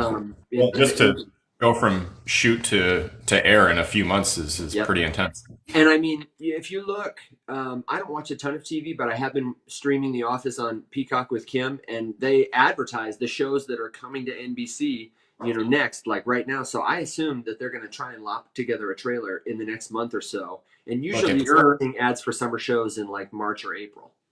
If your butt's not in the trailer, my butt's not in the trailer. What the hell? That's I'm selling. It's a sell signal. No, but I am in like the episode teaser and everything. You know, like the cold open of the episode. I'm like in that. It's cool, man. I feel like a meme coin in honor of your butt needs to get made. Maybe Daniel can pick that up. I didn't even think about that. Why don't we do an NFT collection, like 10,000 PFPs of Evan's butt, different colors? One of them's got a mole. Dude, this is the obvious union with the duck butts. Oh my god! Yeah, why aren't we doing that? I honestly, the other day I was thinking about this in terms of like things we aren't doing in crypto. Why are we not doing more collections of tokens for memes that we know about? Why are we waiting and you know, finding out about it, man? This is our retirement plan. Straight up token. Memes. If I was to come up with like a top 5 use cases for blockchain, you know, like what's the word I want here? Wow, I'm blanking. just documenting the internet's culture, you know, on chain seems good. Memes are one of the strongest use cases for crypto, straight up. Yeah, 100%. Meme, well, and Daniel says Ponzi money laundering, but I'm talking about one of my so I love Pac, right? And I love like the art of the smart contract and the tokens. There's this other guy who's on Twitter. He's also on TikTok, but he doesn't really post here. Another anonymous artist called Shlomes. He's the guy who did Car a couple years ago. Blew up a Lamborghini and sold the pieces as non-fungible tokens for anybody who's not hip to it. But Shlomes does these awesome, cool treasure hunt pieces of blockchain art. He posts about it on Twitter. He'll go to Home Depot and he'll inscribe the private key for an Ethereum wallet with like, I don't know, just a couple of assets, pieces of original art, some crypto on the bottom of like a piece of wood. And he won't tell anybody. He'll take a picture of it and post it on Twitter. And the person who picks it up probably has no idea. It'll probably end up as like a floor beam in someone's house someday. And then he will do the same thing. He took a manhole one time and inscribed like a private key on that, and then left like a treasure hunt and clues, and was like, this wallet has this in it, good luck finding it. He'll do a picture that's got the private phrase hidden in it. He'll airdrop people parts of the seed phrase in comments. He just does stuff like that. And the tokens are not necessarily like Ethereum, Ether, though sometimes they might be. A lot of the time it's like, here's a 1-for-1, token that I just made, or like, here's a fungible token, but there are only 20 of them. It's an ERC20. And the only people who will ever get it, if at all, are the people who, do this thing. And there's a good chance that nobody will ever do it. And I'm like, I just love that. I think that might be, starting with butt token, that might be the next stage of my crypto career. It's just doing weird stuff like that. I don't know, just gaming makes, sometimes when a narrative just like clicks, it just makes sense. Like gaming makes sense. Let me own my stuff, let me trade my stuff, let me do what I want with my stuff. Yeah, memes makes sense. Here I am documenting in chronological order, the cycles of meme and hype on the internet. It's like you said, it lets me tokenize things that are important to me, and straight up internet culture and memes are important. So, it's probably not worth shitting on. Are you going to lose your money? I mean, you probably. Almost certainly. That doesn't mean it's not fun. If people could do it like responsibly, like I wanted a little piece of this meme. So I'm going to get a little piece of this meme just to own a piece of the meme. That would be so much better than someone who's like leveraging their freaking house to try to, make $20 million on that one meme coin. And when it doesn't work out, they're screwed. Yeah. It's, I'm doing it for the culture, for the capital, which mostly is not monetary. I'm if Daniel wants to give us a meme coin that's going to raise all the funding for Shades of Sin, the money, I'm in that boat. But I also would love it if 1 million people knew about the game, wanted to play it, hadn't spent $1 on it yet. Go ahead. I was just going to say, in response to Daniel here, and also just because it's hilarious, and this would totally be how this works out for us. So we have a lot of pending grant requests and applications out there right now. Interestingly, the only people who have given us a no, and it was awesome. This is so much more preferred to just being ignored. It's not even funny. So Solana said no thank you. It is. It really is. Solana said no thank you, but they wrote us like a full email with like suggestions and other places to look and how blah blah blah blah blah, and like why they said no and what isn't right and what they wrote like multiple paragraphs, and it was very obviously like a personally written email from someone specifically about us. Like they had clearly read the material and then sent us a note. So that was really cool because they're the only people who have done that. Everyone else has just left us on red. But and I can't say who yet, but we'll see. Who, interestingly, the most likely funding source right now, the one that's like we're actively engaging with and that is genuinely interested, and like I have a meeting with Matt tomorrow to discuss opportunities and potential, is a meme coin. And they just want to be involved, and they want their branding in more places, and they have money and they're interested in funding stuff. I'm going to have a lot to talk about this meme coin soon, actually, because get ready, because it's somebody It is you guys out there. Yeah, it's someone and they are. I'm going to leave it there. They're doing some really cool stuff. They're helping us out in a really, really big way, and by me I mean the rescue. They're like changing the rescue forever for us right now, which is really And cool. Daniel said it here, nothing wrong with meme coins. You always say there's nothing wrong with gambling, but No. be clear that what you are offering is, a casino. And also, if you are building, a community or you're doing other things, like just be clear about it. And that is what will keep you out of trouble with folks. Yep. Dude, you can go back through my timeline and check my videos. I have you always lost me. Sorry. Oh, you're back. I had a phone call. If you told me in 2023 that we would be seriously talking to a legitimate crypto company that wanted to fund us, but also they happen to be a meme coin, I'd be like, really? And I'm not that mad about it. No, I mean, it's like I said, I may not be big into the memes, but I've always respected that they exist, and I have no problem with them as long as it's genuine. I don't like it when they represent themselves as something that they're not. There is nothing wrong with the casino. Las Vegas is immensely popular. People love casinos. There's nothing wrong with being a casino. You just have to tell people you're a casino. Don't tell me that you're a safe retirement plan, and then be a casino. Just be a casino. There's nothing wrong with that at all. But what's interesting, the reason that I... Heads up, we just lost power and I skipped internet. So I'm bumpy. Okay. Wow. Evan lost it before me. Wow,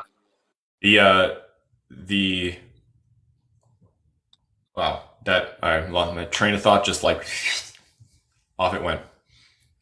you're talking about as long as you say it's a casino. Yeah. I don't know.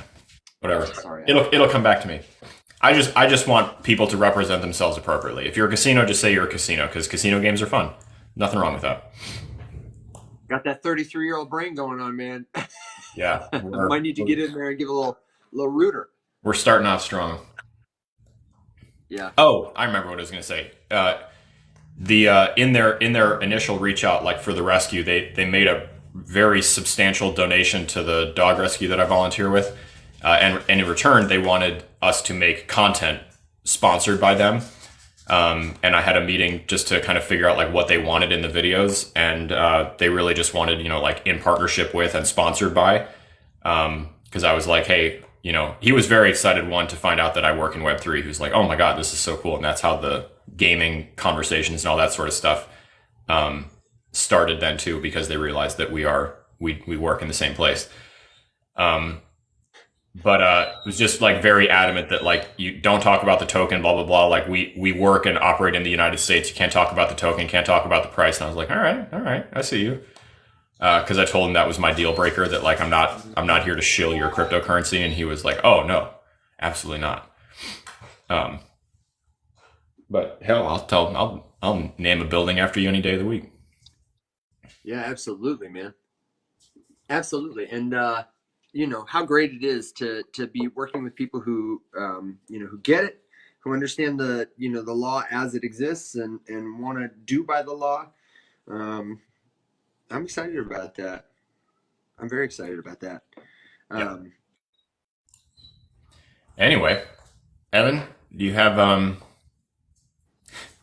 shilling illegally is lazy?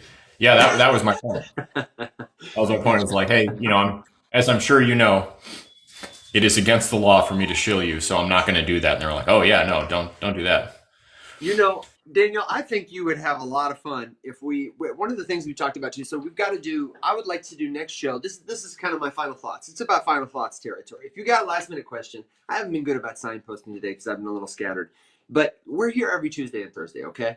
And we're about to leave the house for a minute, but when we are on, we want it to be like your show. So this Thursday, we'll have an overview of the Messari theses. We can talk maybe a little about airdrops, or maybe we have to carry that over into a Tuesday show. We can talk to Mac about getting up early and getting on that too. But one of the things I want to do, Alex, and be concerted about this year is I think we need to put together a great panel. There are a lot of good panels on TikTok Live, and mostly, every now and then we'll have somebody up. But I think we need to have a panel here. And Daniel, you should be on the panel, man. I think you would have a lot of fun with your actual voice, hanging out with us, and I think everybody would benefit from your experience. And we can decide some topics together, make it real informal. There are a lot of people I would like to have on a panel because a lot of the panels I see when I'm just scrolling through, now are they're cool. No hate, but I think we could bring a particular sort of rise up flavor and energy that would be really valuable for a lot of people. So let's make that a thing. I'm writing myself a note. Yeah, that'd be cool. There's the other ask I have of everybody is, Alex and I are still putting together. I'm working on just a short pitch deck and a list for outreach.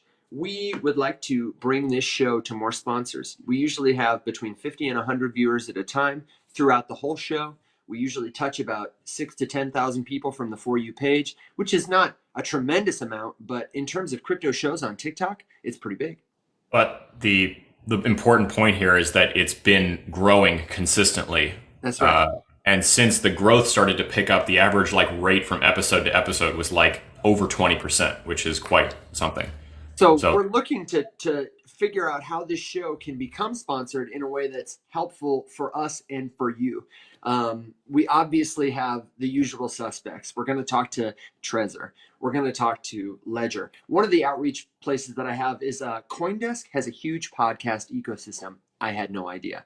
So if you have companies, brands that you think in our space are reputable and fun to work with that maybe could offer something of value to our audience, let us know.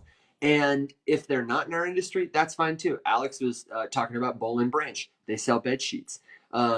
We would love to do more to take our show to the next level so that audiences can get in touch on TikTok with a better, helpful story about crypto. We obviously don't have a monopoly on the truth, but we're going to tell it like it is, in the sense that if we don't know something, we will tell you. If something is illegal, we will let you know. And generally, do our best to cultivate a community where nobody's going to try and sell you something unless it's, one of these cool Rise Up Morning Show coffee mugs, so that we can all, have a sense of community together. If you got sponsors, send them to us. Do it in the Discord at discord.gg/themany. Or next time on our show, we'll be back again Thursday, 7 a.m. Central Standard Time, 1 p.m. UTC. And in the meantime, whenever my pie hole's open, just tap the screen or share this live with one of us, because it helps us let the algorithm know that what we're doing is helpful. Helps us tell a better story, and that's the most important thing we can do. Oh my God, Daniel, invite Ben Armstrong. I don't think he'd do it unless I tricked him. Not interested. Yeah. I don't think hard no. The hardest of no's. Oh, did you see Tori's comment? Even my husband is meh on DeFi. I'm surprised by that, Tori. Just based on what I know about you. But, we're here for you. We're here. If you are the only person in your life who understands crypto, then, you don't have to be alone. You are one of the Faceless Many, and we're all here for you. I thoroughly enjoy talking to skeptics about crypto. I mean, we find that we agree on most of it. Most of the skepticism. I'm skeptical, and I live here. Yeah, right. I could get him to do it, Daniel says. Okay, listen, Daniel. No. I would be interested to see that, but I don't know that I want it on this platform. No. Personally. The dude's an asshole. He's toxic and cancerous, and no thanks. Yeah. Alex, is there any circumstance in which you would do it? I'm trying to think about it. Yeah, public humiliation. Oh, see, you mean like we were just gonna roast him? Yes. I think he could benefit from someone calling him a piece of shit to his face, but I'm just not interested. I mean, let's just recap the dude's last couple months. Arrested, openly cheating on his wife, leaving her and his entire family for the mistress, putting it all over social media while saying he doesn't want to put it on social media. He's a grifter, and he's a grifter. He's just a grifter. That's it. Just a grifter. Yeah, that's my thing, is I don't know that I'd want to give him a platform. I am more, if I was going to have a legitimate, sincere conversation with him, I would be interested for that, personally, but I don't think I'd want to do it publicly. That's the thing.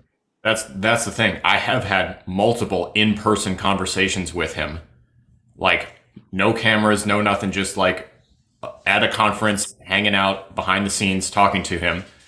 And this is not him, and he's now completely off the deep end, and he's just grifting as hard as he can because it's, things aren't going well, and he didn't have it in him to right the ship without being a grifter. So he decided that the best option was to lie to everyone and scam his followers and steal money. And then screw his entire family over and humiliate them by putting them on social media. It's gross. He's a gross person. Yeah. I don't think I'd even want to have him on to like roast him. I don't think there's a ton of value in that unless it's like, a roast coming from me to you, And I mean, because I love you, like, there are plenty of people that I disagree with categorically on pretty much everything that I would share a stage with. And there are plenty of people that I disagree with that I would not, simply because I don't want to ever do anything to bring even one set of eyeballs to like a particular person. Like, a great example. No, you know what? It's fine. He's an example. Like, would it get views? I'm sure it would. Just like me interviewing Donald Trump would get him views, or interviewing David Duke would get him views, but like would get views. I would never do that. It's not worth it. You got to have a line that you draw somewhere before we're just like falling into a Black Mirror episode where you're not okay with doing something specific for views, and putting Ben Armstrong on my show is one of my lines that, back in the day, sure, I would have absolutely talked to him when he was just doing things like stalking Sam Bankman-Fried in the Bahamas. But then he grifted on all of his followers and publicly humiliated his wife on his giant platform, and then abandoned his family. So, he crossed the line. He can go fuck himself.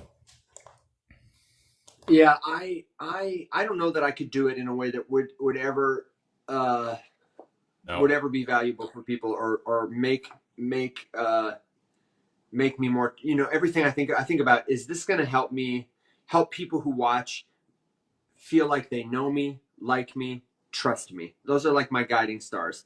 If it doesn't make you feel like you know me better, like me more, or trust me, and it's like a triangle, right? There are lots of things I could do that would make people like me, but not going to make them trust me, so like, what can I do that will increase all three of those things? And I just have a hard time finding a universe where, the best thing but for I do him is believe in restoration. I do believe in restorative justice. I believe in a world where even he could make a turnaround, and start doing work, becoming accountable, write a success story from this moment he is in. However, it would take a lot for me, and I'm sure for you. Maybe he would never come to a place where you would say, and now I would entertain it.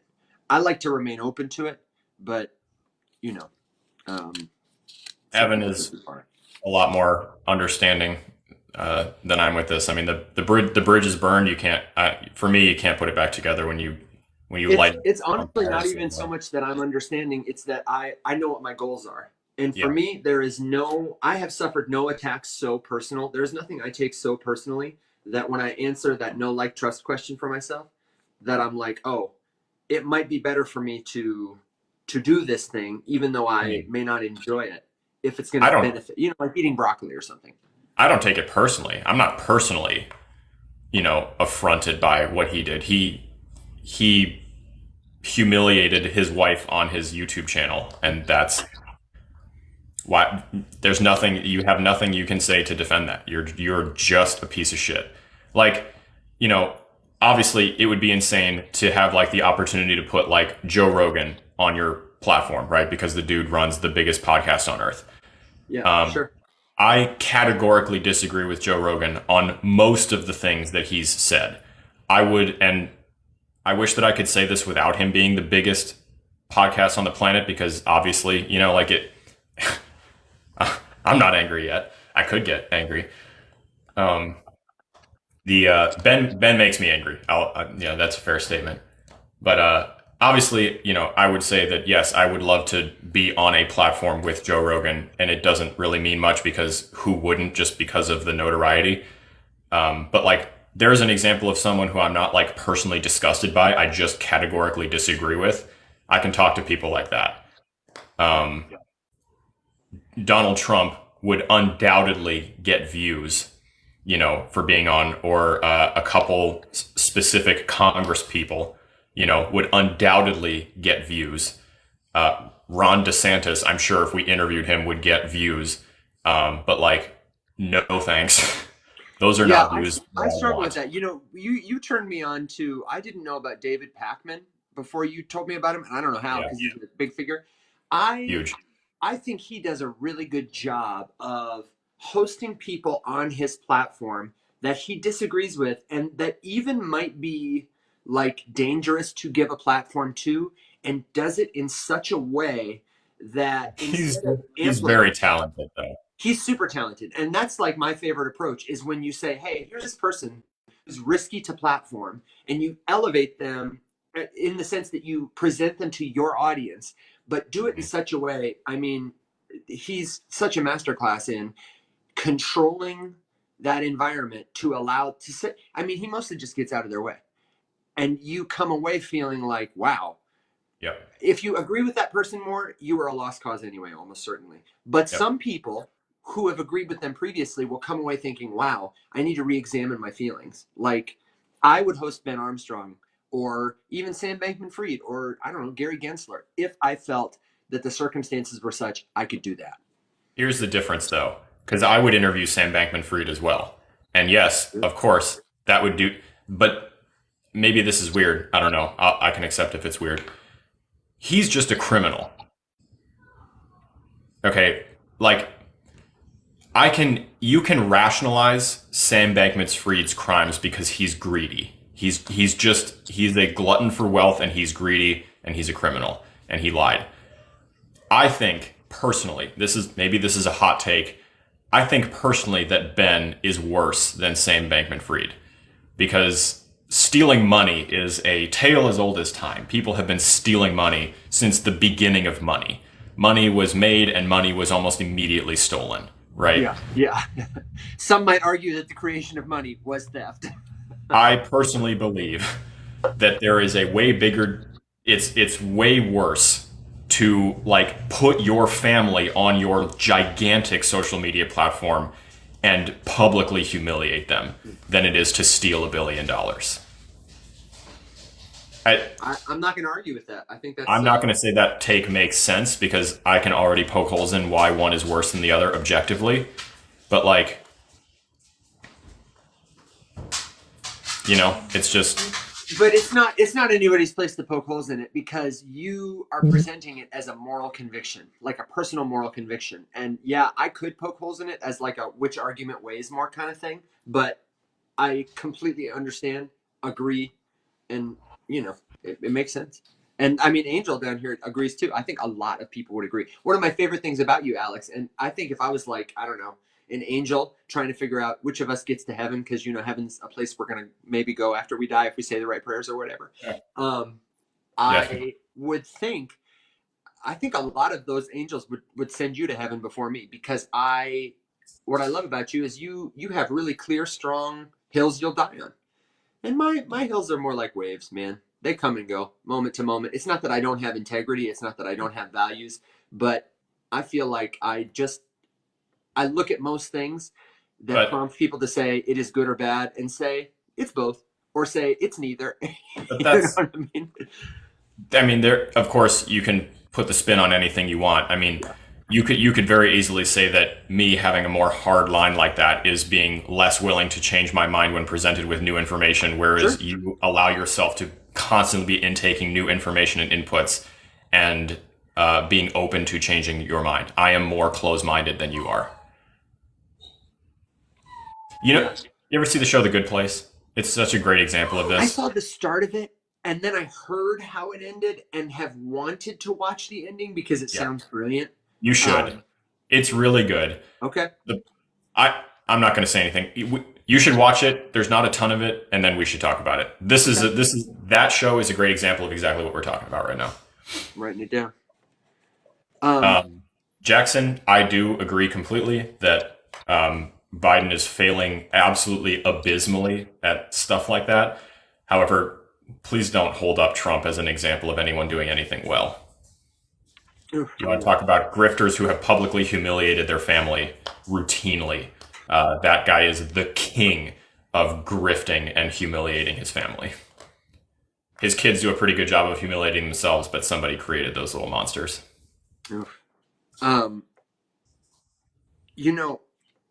Honestly, I do think sometime we should do a political show too. I think we should put that on the list, maybe closer to election season.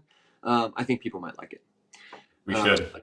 I'm nervous about it because, I know how I am. You'd blow up unequivocally if you started posting your takes on politics more, because they're divisive, because you have lines in the sand. And I think there are things a lot of people would agree with and a lot of people would disagree with. And I have seen how you react. When somebody comes in and says a thing you disagree with, you immediately have a good talking point. It comes out of you in a way that is alive.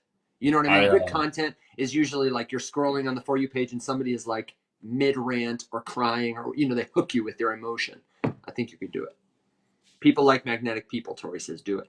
I often hear that hesitation from you when you talk. You're like, oh, I don't want to do it. I think you would alienate some people, but I think you'd make a lot more people feel seen. Yeah.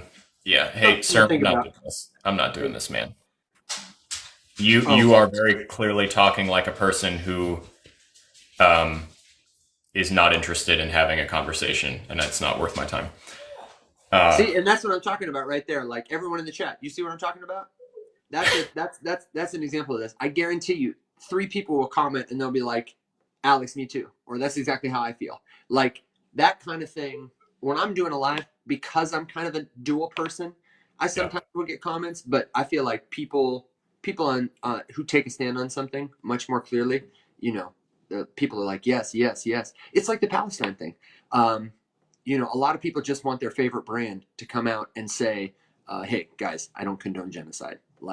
But they're afraid to talk about it because they don't want to alienate folks on the other side of the argument, And I'm devolving. I've gone way off the rails here, and you've just we have. It's okay. We're in the twilight zone of the yeah. Here, I got some for you.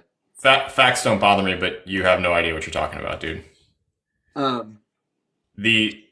The only reason, Evan, that I do think it would be fun to do that kind of thing and try to get people to guess which side of the aisle we fall on stuff, because I still don't think people know. I don't think they would necessarily. Yeah. But I don't know. It's a whole other animal, I mean, talking about politics on the internet is a whole other animal. You really have to open yourself up to the reality that you are then going to put yourself in with regards to what your comment section is going to look like, and the type. I mean, that people like that CERM guy, that's like the tip of the iceberg, right? Just getting relentlessly badgered by people who are, attracted to the things that you put out specifically because they would like to really aggressively fight about things they don't understand. Since we're at the tail end of our show and we're going off some rails, I saw that our good friend and colleague, Mr. Mac Lorden, just jumped in. I sent him an invite because I'm sure he's totally camera ready right now. Mac, if you're around and you got 5 minutes, we're just bringing the show to a close. I lit a birthday candle for Alex and gave him a little light roasting, but we, would love to hear if you've got a birthday message for him. I'm sure it would make his day. Maybe you can pop out of a cake real quick. Look at this. Yeah. Oops. Wrong button. Are you going to do a big gray box like me? Look at this giant dog taking the little dog's bed while she is just stuck on the floor with this large boy who wants breakfast. And there's another one. And is that how they ask for breakfast? They just wait. There's another one. Yeah, there's 4. Oh. She stood up all by herself. Look at that. Hey, Alex, happy birthday. Me and my buddy just wanted to say, we're going to hop on here and wish you all the best. Oh, God.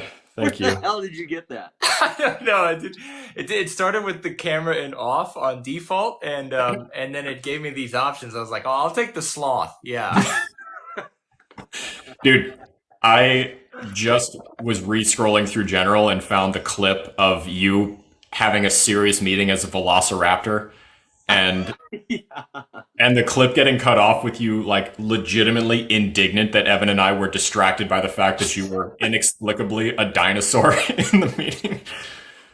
You're just like, God, you assholes aren't listening to anything I'm saying. You're looking at the dinosaur. And we're like, yeah, no, we're looking at the dinosaur. Yeah, dude. If anyone wants to how give, do you know?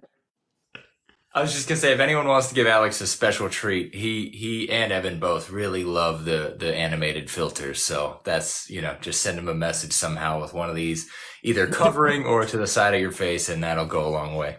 Yeah, it's Evan, I amazing still how maintain that easily entertained we are. because Mac, he did that also as a dog. And the soundbite is me telling Mac that he would absolutely shit on my lawn or my rug. And that definitely needs to be on the soundboard. Yeah.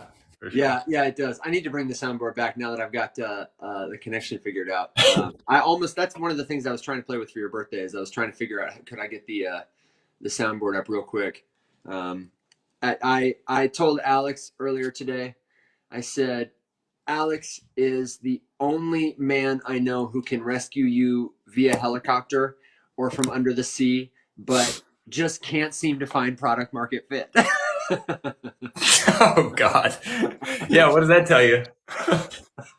Yeah. What does We that had tell some you? light roasting. Yeah. It was fun. Good. Mac, we'd love to.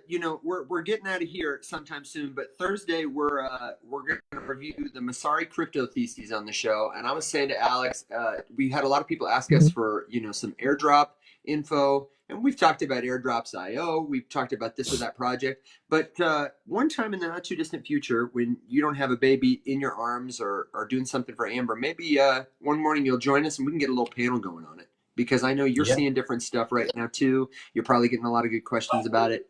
I think people would love to hear, more perspectives, especially when that's what we're talking about. Yeah. Airdrops is a big theme this season, this bull run. So, if you follow the right people, if you ever find yourself on Twitter and catch one of those, like, here's, this person made $10,000 from airdrops. Here's the next big airdrop coming up on Cosmos or whatever, go through that, like it, and favorite it for yourself. And that'll also help the algorithm, because I'm seeing a bunch now too, but some of them are super easy. Like, I made a video recently on the Injective network, and all you have to do is just stake it towards one of their delegators to get some of these airdrops. So it's like, well, you're making money anyways. You might as well just switch providers, and do it on theirs, and maybe you'll be eligible for some free money. But yeah, So- I'd like to talk about it more. There's more I need to research too. Where are you? Because that was the other qualifying question on that whole genre. There was about Injective specifically, and I knew you were more involved with it than both of us are. Yeah. So where are you doing Injective stuff, and where should people look to get into Injective stuff if they want to check it out? My opinion on Injective stuff is that Cosmos is the kind of base layer that has united a lot of different chains, like Injective, like Celestia, like, Kava, and fucking like 9 other coins. But the Atom token has never really done that well. It's kind of like Chainlink. After 2020, Chainlink went on a massive run and it was basically kind of a non-starter. So Injective is the one that really has that pump potential, and it's got Mark Cuban behind it, as well as a number of other people. So you can buy it basically anywhere. It's EVM compatible. It's, it can connect with a lot of different chains. And so that's exciting. And the staking rewards are really solid. It's like 15%. So either way, you're making good money there. But I would say I downloaded the Kepler wallet, Kepler. It's Keplr. It's like MetaMask or Phantom. But yeah, it was pretty slick. You can buy Injective anywhere. And then on the app itself, you can find places to stake it or, try these different things to trade it and maybe get some airdrop activity going. But yeah, Injective's a good one. I mean, especially, I feel like the whole thing was the average stake. And I think what they mean too might be, is there a minimum amount you have to stake or you need to have before you can delegate? No, not that I've seen. Yeah. But if you're only making 15% a year on $20, then you're a fucking loser, hot take. I mean, really, inflation will outpace that, so. But I mean, because I know the one that kind of catalyzed this whole thing was started with a J, the Solana one, Jito or something. Gino, yeah. Yeah, That was crazy. that one was nuts. Because like I forget what the exact figures were. It was ridiculous, but I saw at least one crypto Twitter post. Whether it was legit or not, but how someone's put a single soul into that pool or something for like 2 or 3 days, and they got an airdrop that ended up being worth about 10 grand. Yeah. All you because- had to, I read something similar that all you had to do was move around $40 worth of Sol, and it ended up being worth 10 grand in Jito. So granted, that's an outlier, but yeah, that's the kind of stuff that can happen. So you got D. Luffy in the chat here who is saying, I've been told it's all a scam, so I didn't even touch the airdrop. What should I look into? I know ETH and BTC are good. And if you're at the point where ETH is good, Bitcoin is good, but you're worried that a lot of the other stuff is a scam, you're probably in a good place to start really learning, because newsflash, even Gary Gensler agrees, most of it is a scam. But like Mac just said, a lot of this stuff that you're doing to earn airdrops is you can do it safely. And 2, a lot of the actions are the same. We were talking about this earlier. If you go on airdrops.io or just any new protocol, you're getting tips and sources about there's a possible airdrop coming. What do they want you to do? They want you to sign up to use their platform. Whether you get a username and password, whether you connect your wallet, they want you to bridge some assets. If it's something like Injective, in the Cosmos ecosystem, and all you got is BTC and ETH, well, no problem. You look up Bridge Cosmos and move some of that money over into that protocol. And that's usually one of the steps you got to take. And staking or delegating, like Max said, that's usually another step. Almost every airdrop is going to have the first like 3 or 4 steps pretty much the same. And you're not going to incur much risk except time risk. Was it worth the 10 minutes of your time? And then if you get better at it, 5 minutes that it took you to do this, to change your money around and change it back or whatever. So specifically though, the thing because this was his original question, was about like, why is Pulse chain stuff pumping? My response is that trash pumps from time to time. It's crypto after all. So I guess my qualifying statement here would be that yes, Ethereum is generally considered to be good, and in that we mean that like Ethereum itself is probably not going to rug and shut down, but it does leave a lot to be desired. Because the second that attention is put on the network, it becomes so. There's the Munchkin. Hey, baby. She was chirping in the other room, so. It's weak. Yeah, Alex. I'll turn it over to Gia actually to give her opinion on Pulse Chain. There's Evan. You haven't met him yet. Hey, it's a trap. she's like, I'm looking at that ceiling, Dad. There's something. Yeah. She says, "Hold on, I'm leaving exactly what I think of Pulse Chain in my diaper right now." In my diaper, yeah. Yeah, but that's the thing is if you aren't sure about a chain or it's like shaky or something, have a little bag. Just like you got your holds, your long-term holds, then have like some funny money that you're not going to be sad about losing if you want to speculate on an ecosystem that may or may not be crap. Otherwise, just, do your research like you would with an altcoin or something. There's a few specific reasons though that like you could disqualify Pulse right from your list. And I would totally say like if you do want to gamble on it, just this is an example where what you're doing is playing a casino game and gambling, because the trash can pump sometimes. That's not, trash. Like I said, it rockets sometimes. Some of the biggest gainers in crypto history ever have been meme coins, right? Percentage wise. So something to think about. But also, like I was going to say, Ethereum is objectively good, but it has some massive downsides in that it is like extremely cost prohibitive the second attention gets there. The gas becomes so ridiculous that you need to spend 500 to move 20. It makes no sense. But it gives rise to and reason for existence to a bunch of stuff that like tries to improve on things. Pulse is not one of those. Pulse just like copied the whole thing and made a shitcoin version without any of the security of it, right? Like that was the point. Pulse. You know what I'd add too? Yeah. Is that Pulse and Hex are one of those coins that's completely dependent on its founder staying alive and living his lifestyle. And isn't he on the run right now? Isn't there like a Richard Hart on the run. I don't know I if mean, he's on the run, but isn't the SEC after him? They've Yeah, oh brought yeah, charges he's the against him. target of a yes, lawsuit. Yeah. yep, So I don't know if that's necessarily on the run, but everything is dependent on him. So if he goes away or something like that, then the coin will not do good. So you want to be careful about coins that are just solely focused on one specific, cult of personality. yeah, Mhm. yeah. The gas. I mean, gas is cheap there, right? But like, gas to move what? Is really the question. I mean, just think about like Pulse's origin, right? What did Pulse do? It just copy pasted the entire Ethereum ecosystem and minted a shitty version of it. And in order to get it, you had to give them the real version. So that's the same thing as Mac launching a Shroot Bucks network, and all you needed to do to get it was just buy them from him for no reason. And if the only advertising point is that the gas is cheap, I mean, dude, there are so many Solana, Multiverse X. There are so many ecosystems and networks where gas is not a problem. It's not a barrier. I saw That are I, just I saw a infinite. video on Hex, or not Hex, but Richard Hart yesterday that was actually saying it's actually quite brilliant because remember, Richard Hart was a YouTuber before he decided to launch his own cryptocurrency, and that's done super well.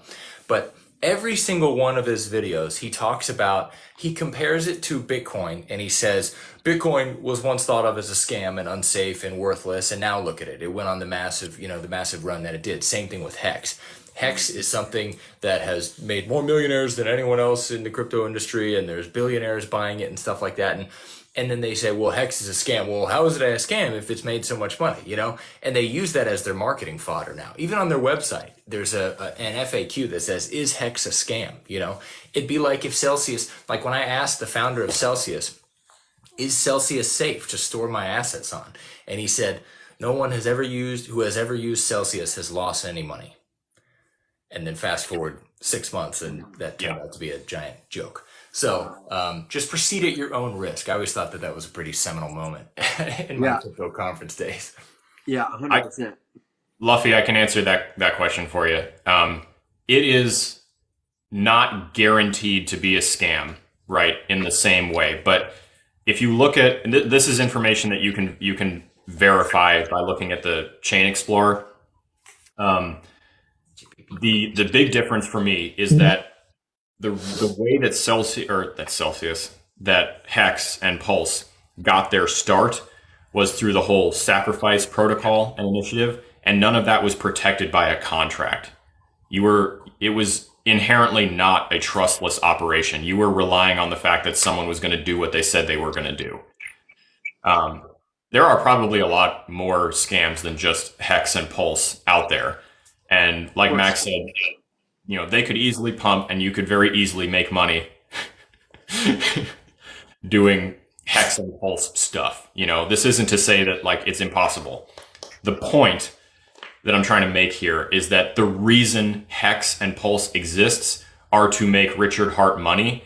And some people will make money alongside him, but more people will lose money as a result, because the point of it is not to like create a good lasting product that is going to do great things to the world. The point of it is to make Richard Hart money. That's the purpose. So the second it stops doing that effectively, the second it becomes more of a liability than it becomes a moneymaker for him, it's extremely likely that it could go away. Yeah. Thanks for the likes, Crypto Chick. Good to see you here. I would add too, in terms of if somebody they mentioned, did you see the comment about there are airdrops that they're receiving that look like identical copies of other tokens that they have in their wallet already, but which happen to have liquidity? It's not an uncommon, if people are paying attention to Hex, we're seeing this right now with a lot of token ecosystems. There are some narratives in crypto that are harder to verify than others. When I say to you, Bitcoin is valuable because it has more nodes than almost any other cryptocurrency, it's more decentralized, it's got a higher market cap. These are all verifiable things. You can look on chain. You can see all these things are true that justify the value of this token. As they're talking about with Hex, everything is this cult of personality. It doesn't have infrastructure. It doesn't have global adoption or use that fulfills the same kind of purpose. The networks are not as decentralized and therefore not as valuable to as many people. And so what we're talking about is, it could make you money. And the question of should you make money in crypto, I don't know. Alex has a lot of hot takes on that, but there are other places that it is just easier to, when somebody makes a claim, verify it. And as Max said, if somebody dies tomorrow, it's not going to be a problem for Bitcoin. It's not going to be a problem for, if Vitalik dies, it'll be a problem for the Ethereum network, but not the same way that if Richard Hart dies, it'll be a problem for Hex. Ethereum is going to outlive Vitalik, certainly, because he has built it that way. So, Alex, what is it you're always saying about investment? The value of something. Should you make money in crypto? Can you make money in crypto? You know where I'm going with this. But it looks like you got another point. I'll think about it. I'll quote you later. No worries. Yeah, Luffy, don't take any of this to say this is like a tacit, absolutely avoid it at all costs. Just know what it is that you're getting into, right? Like,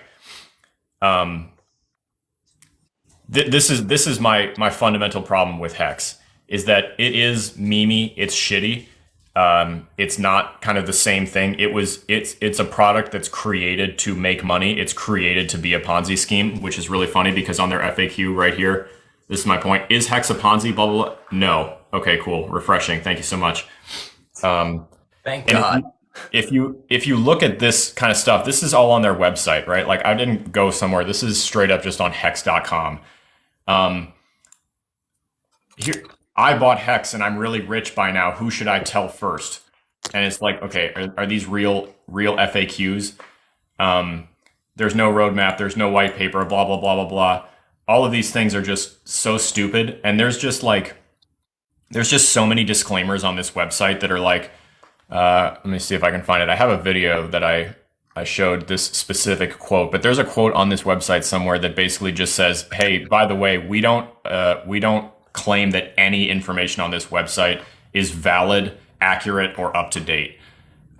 So like just straight up admit that everything on their website is bullshit. You can't, there is no Pulse without Hex. I think if Hex dumped, Pulse would follow right behind it because they're tied to the exact same person and the exact same thing. And like I said, let me turn myself back around here. This is not, I want to make this abundantly clear. I am not saying at all that you should not ever buy any Hex or Pulse or do anything in the Hex or Pulse ecosystem. If you want to, God be with you. Might make some money even. You might. You're absolutely right. There is stuff there. There's liquidity there. There are users. There are diehard supporters. There's an active founder. There's all of these things. My point is, just understand what it is that you're getting into, and you're getting into a casino. That's what it is. And that's fine.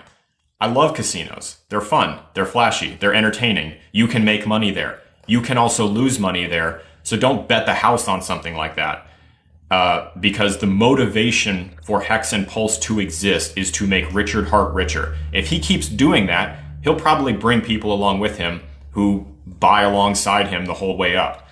But just remember that the way Pulse started was to just send Richard Hart all your crypto and sacrifice it in an unsecured, uncontracted wallet that is currently worth billions, and he can do whatever he wants with that.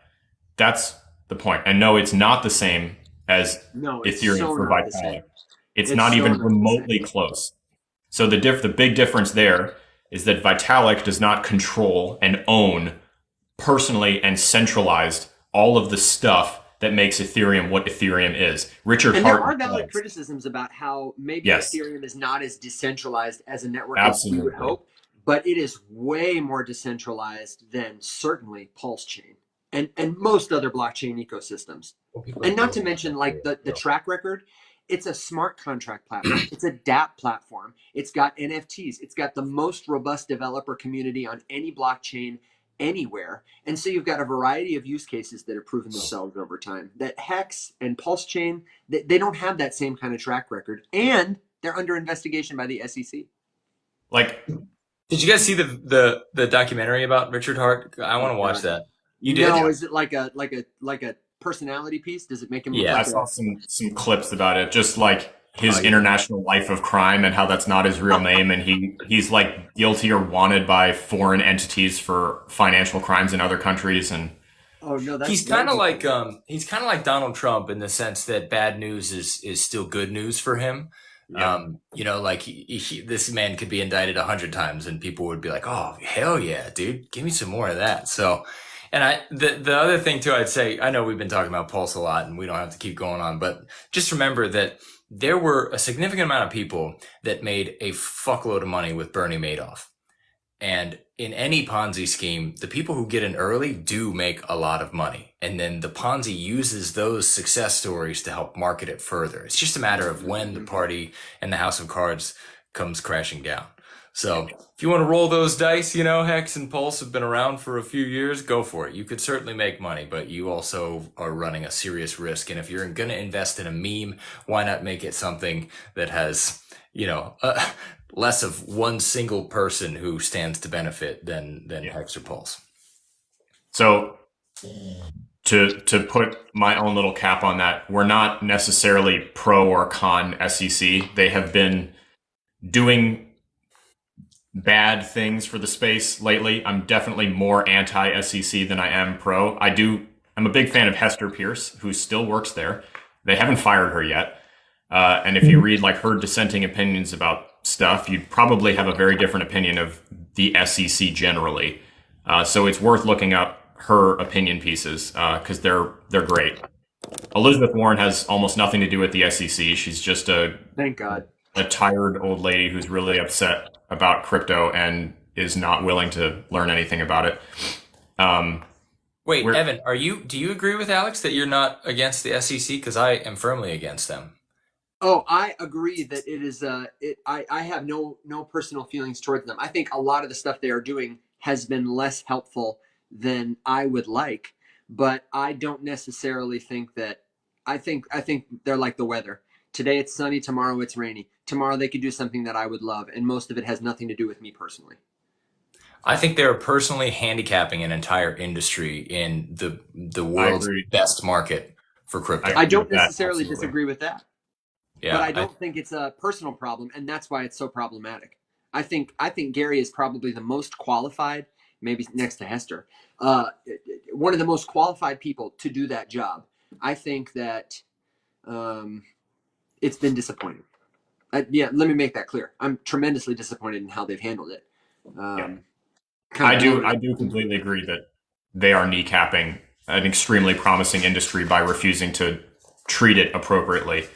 And Luffy, don't take anything we just said as like tacit endorsement of the SEC by mentioning that they are looking into Richard Hart. I said that specifically to point out that because of how the SEC operates and because of what they can do to things in the crypto industry at this point, with how choked their stranglehold is on the industry, if they decided that they wanted to make life way harder for Richard Hart, and thus the Hex and Pulse chain ecosystems, they have the power to do that. So it's not that you shouldn't because they think Richard Hart is bad. If Gary Gensler is against something, I'm way more interested in learning about it than anything else. But I'm also more skeptical because I know that Gary has the potential to absolutely shit down Hex's throat. He's the only sheriff in town. So we've got to hope that if they're going to crack down on somebody, it should be the scammer. Yeah. But they're missing Mac, I don't disagree. Do you think when we look back on this, is that what you think, that most people will consider it was you said that the biggest handicap on the most promising industry in America specifically you're talking about? Yeah, it's a super interesting concept because like I'm getting flashbacks to COVID, one thing that we learned, I think, when COVID happened is that the thing that matters to Americans most, above all, is individual freedom. And most Americans really hate when you tell them you can't do something. So I think long run, the SEC's jurisdiction over the crypto space will be neutered, if not cut off completely, and there will be a new organization that's set to regulate.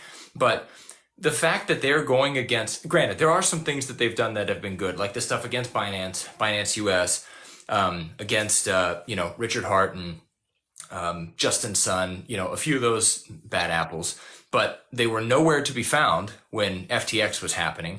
And they've sued Kraken, Coinbase and Gemini. Yeah. And those are like the fucking white horsemen of crypto, legality and following rules. Like they've sent so many email correspondence to interface with the SEC to make sure that they're doing things in a compliant way.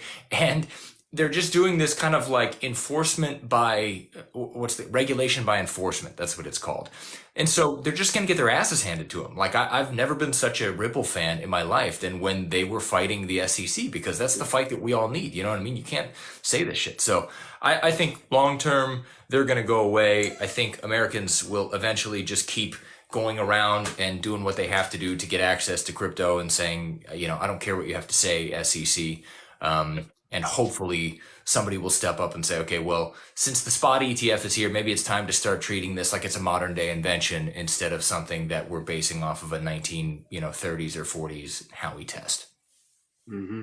I just want to read you some roses that Tori says, it's been a long time since she saw you on her For You page, and she's really glad to hear your perspective. Talking to you, Matt. Oh, thank you. Great. Somebody was asking if I like XRP or trash too. Let me just answer that. I wouldn't say it's trash, but I have not held XRP since 2019. So I'm pretty good with not ever buying it. I think that it's got an incredible community. I mean, so does the Flat Earther Club, like really strong people that no matter what happens, they will find some way to increase their bias. And that's just what the heart of the XRP community is. It's just people, how are we G-rated or are we F-rated or R-rated on this thing? You can say whatever you want. They're just try to keep it giant circle jerk. It's a global circle jerk of XRP holders. So if you want to get in, you gotta pay the price, but you can also maybe collect some benefits. But yeah, I'm not a big fan of XRP. And the price action is terrible too. So I was gonna say my thoughts on XRP are that I have nothing against it, like morally or ethically. It's not something I'm personally interested in, but just be aware that XRP and Ripple's entire business model is the usability of their token on the global scale, and it is in their best interest from a client retention perspective to keep the price low and consistent. Okay? That is why they sell 1 billion tokens every single month, to suppress the price of it, because XRP, the token, absolutely mooning and going to $589 or whatever crackpot theory the army would have you believe, that is inherently bad for Ripple as a company and for XRP as an ecosystem, because the international stage is not interested in a hyper volatile currency being the thing that they buy and sell constantly to transfer money in and out of their country. That makes no sense. Yeah. It's the same thing as why Ethereum loses market traffic and use case when the gas is through. Gas goes up. Because it's just a problem. So there is probably nothing wrong with XRP. I don't think it's a scam. I don't think that it's like a crappy project or not going to work. It's probably going to do its job because they probably have the teeth to get clients. Look at that SEC case. Not only did they keep doing their mission statement, but they did it through a multi-year SEC lawsuit. You know how much money they probably spent just on legal fees defending themselves and refiling motions and doing all that bullshit against the SEC constantly? That's ridiculously impressive to say that they are still around today. And not only are they still around, they're still doing their thing, So just keep that in mind that, I don't think it's a scam, but it's not designed to go up. It's designed to be constant. I wouldn't say it's not designed to go up, but I think you're right about the volatility thing, because what David Schwartz will say is that once a bank needs, because if I'm in Switzerland and then my buddy is in, Cuba, who knows? Right. They both need some sort of settlement layer, right? They need some Rip. Between them. So they would need to buy massive amounts of XRP to make that happen. Now, the question is, how likely is that going to happen? So if they did buy a shit ton, it's the same theory as the Bitcoin ETF where, these institutions are buying and the price is going to moon. Okay, Maybe, but then it's the volatility thing. It's like, why would I want to settle something unless I'm two like third world countries that has hyperinflation or dodgy economics, and that is better than the inflation or the volatility that we get in our own native country currency.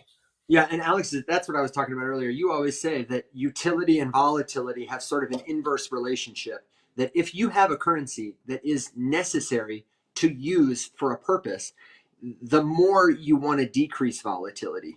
Duffy is asking in the comments, like, is all crypto supposed to be volatile? Is it supposed to go up in value? No, absolutely not. Some crypto is not supposed to have a liquid value. But if you want to design it for the purpose of cross-border payments between two parties, it's going to be increasingly difficult if you don't have control over the value of that token. It can't fulfill its utility.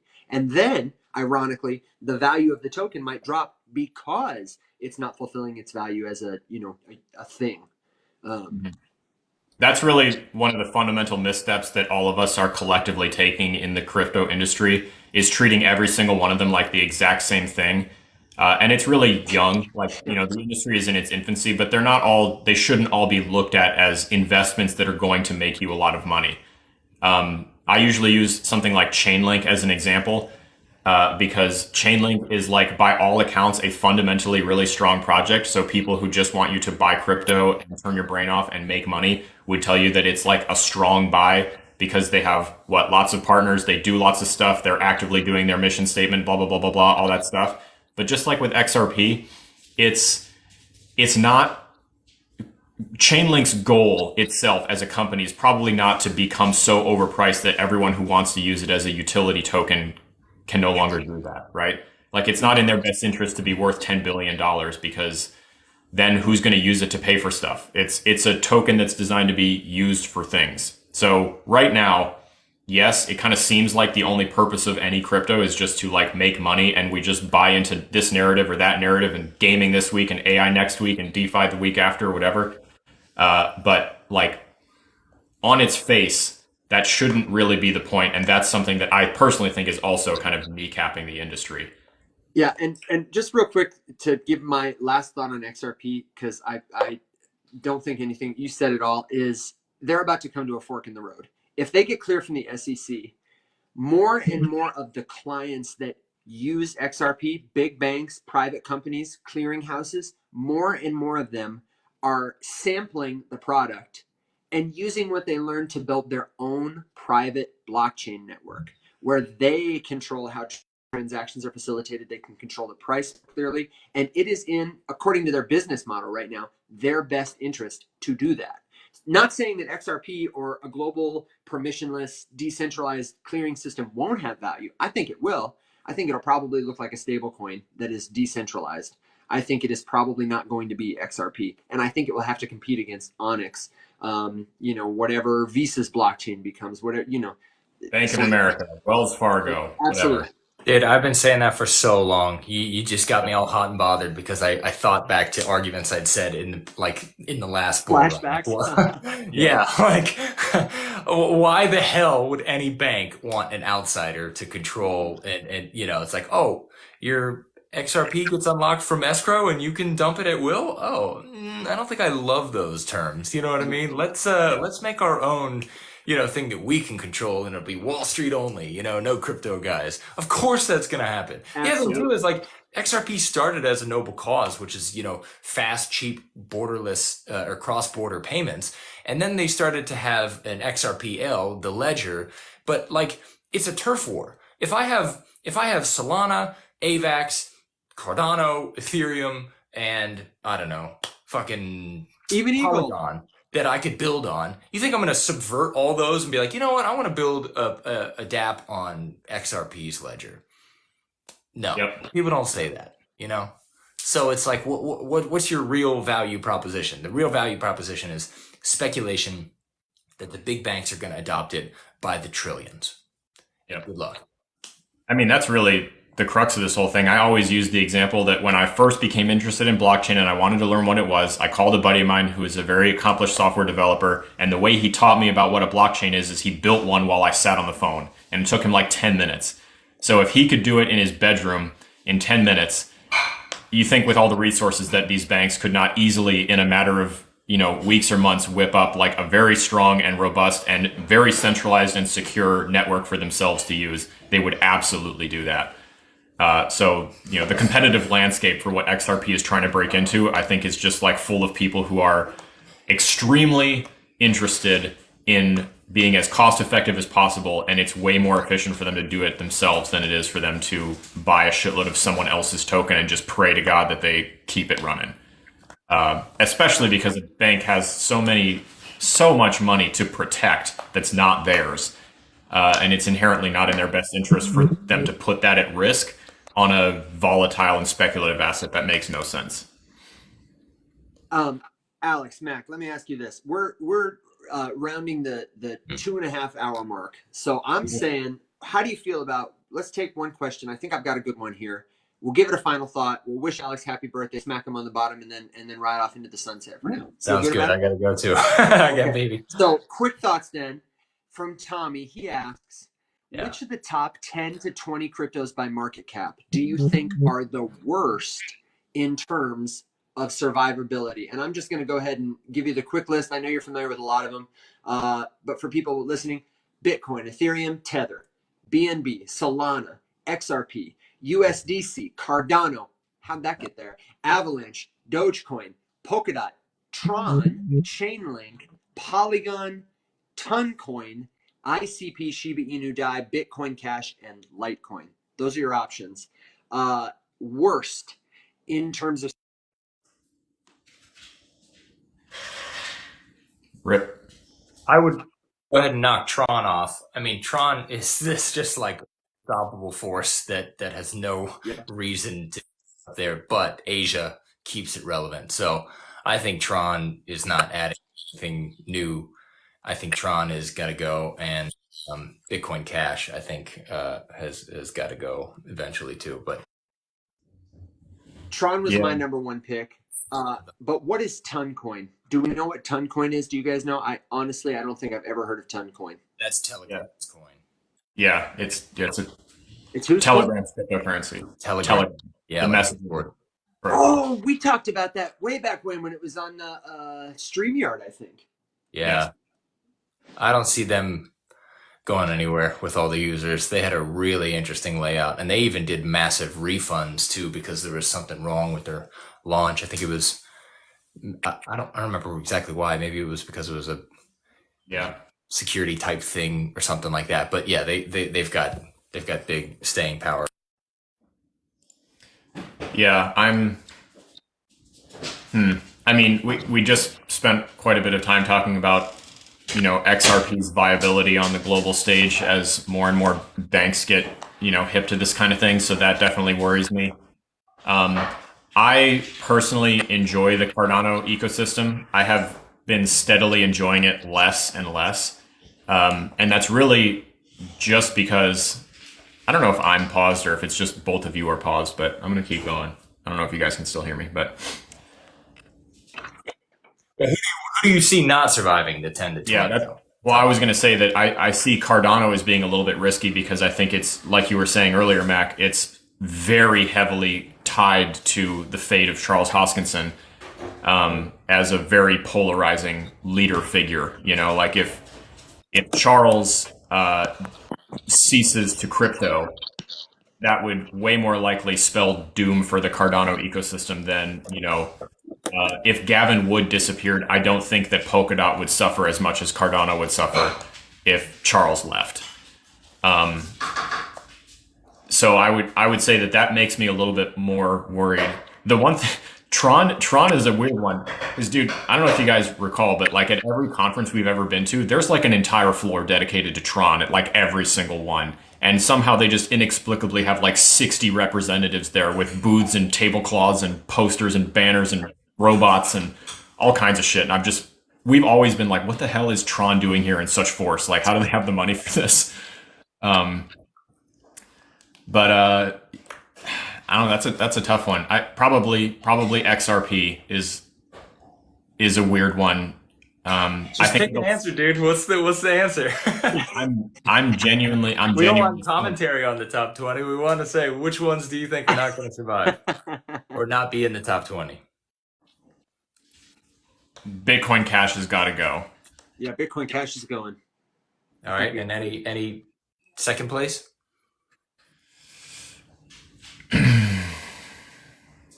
While you think about it, let me tell you one prediction I have that might be a hot take. I actually think DAI is going to move up. I expect DAI to become more of a competitor for Tether, and wouldn't be surprised. Tether's huge, but stablecoins, big area of innovation. I wouldn't be surprised if we see Tether move around a little or even get knocked off. Something could happen. It's going to become more competitive, stablecoins. And DAI, I think, is a crypto people favorite. Okay. I just don't think it has the same kind of attention Tether does. I think the technology is impressive. It's more decentralized. Everybody I know who's doing DeFi loves DAI. Always has. I've got an I wouldn't answer. be surprised if we saw a new stablecoin come in and knock both of them out, you know? I think this hurts me a little bit to say, but I think my answer would be Polygon, and I'll tell you why. I'm okay with that. I think that Polygon exists specifically to solve the problems with Ethereum, and I think it does an okay job, but that at the end of the day, it's not good enough to withstand the ultimate test of time forever. And it's also very dependent on Ethereum continuing to exist. And if Ethereum was truly replaced by a better option, I think that Polygon would probably suffer. And I think that there are competitors that do the Ethereum model better than Polygon does. And I would worry a little bit that all of the things using Polygon right now in a heavy way are like more corporate related clients that want to do like DeFi stuff, like Disney or whatever. And Disney would probably like toe dip on Polygon and then make a Disney chain, just like Starbucks could toe dip on Polygon and then make a Starbucks chain or whatever. I worry a little bit about the Polygon ecosystem, like long term, and that kind of hurts me to say, but that's probably my answer. You know, at first I was like, that's a hot take, but now that I'm thinking about it, you got Arbitrum, you got Optimism, you've got Base, the L2 by Coinbase. I think those will all be heavy potential competitors for Polygon, and they're all already, you know, moving and grooving. That's the reason I would go for, and the lack of community fervor. Yeah, that's another good one. Yeah, there's not a bunch of diehard Polygon advocates. Like Ethereum still has a bunch of maxis, but I don't know any Polygon maxis. No, that's a good point. Okay, final thoughts, gentlemen. You want to go around and give a last word, good joke, bit of wisdom, birthday thought? Yeah, I would say I still think that, to tie it back to some of the things we said in the beginning, I think that really strong narratives in crypto as an industry remain gaming. Like we've been saying, it just makes sense and it's easy to understand, and it has the potential to onboard the masses more easily than a lot of the other hyper complex things that crypto can do. So I would pay attention to gaming. I think memes are very resilient. Memes probably have a hard time dying, and I would I feel like there's a future in which it's pretty much just gamers and memers using crypto, except for the corporate stuff, and maybe Bitcoin. But other than that, I think I'm pretty well met. I guess I would just say that the most fundamental question that you can ask yourself when you're investing in crypto is, what is the demand case for the token? So it's not, okay, everyone's talking about these cool, exciting things. That will make a token pump, but do you actually use the token to stake it or to benefit somehow? If a coin can have the hype, but also the actual use case where holders of those coins can benefit somehow, then that will be far more impactful than any token that has, you know, just a good marketing department, but none of those really benefit the individual holders. Yeah, good take. I would say I agree with all those things. I think story is everything. It's tough to analyze the value of a meme unless you look around and ask, where's the attention? It may not be worth anything. You may not have a form that you can sell it in, but that is changing. And where attention goes, money flows, all the capital. My last thought is this. Alex, this year, my wish for you is that you find as much wealth, happiness, and success as you find dogs to rescue. And my friends, we will be back. We're going to be back on Thursday. Be sure you go comment on Alex's videos, leave him a mustache emoji or a little barking dog, or just tell him happy birthday. And be sure to join us in the Discord at discord.gg/the-many. It's always going to be free. We hang out in there. We'll post some links from the show. And that's where you can post your questions, your topics for us to research, etc. in the meantime. We want you in there. And then we want to see you back here on Thursdays and Tuesdays, 7 a.m. Central Standard Time, 1 p.m. UTC. Whether it's morning for you, noon for you, night for you, it's always a good now when you're listening to the Rise Up Morning Somewhere show. So, guys, thank you. Everybody watching, thank you. Until next time, my friends, rise up. Happy birthday, Alex.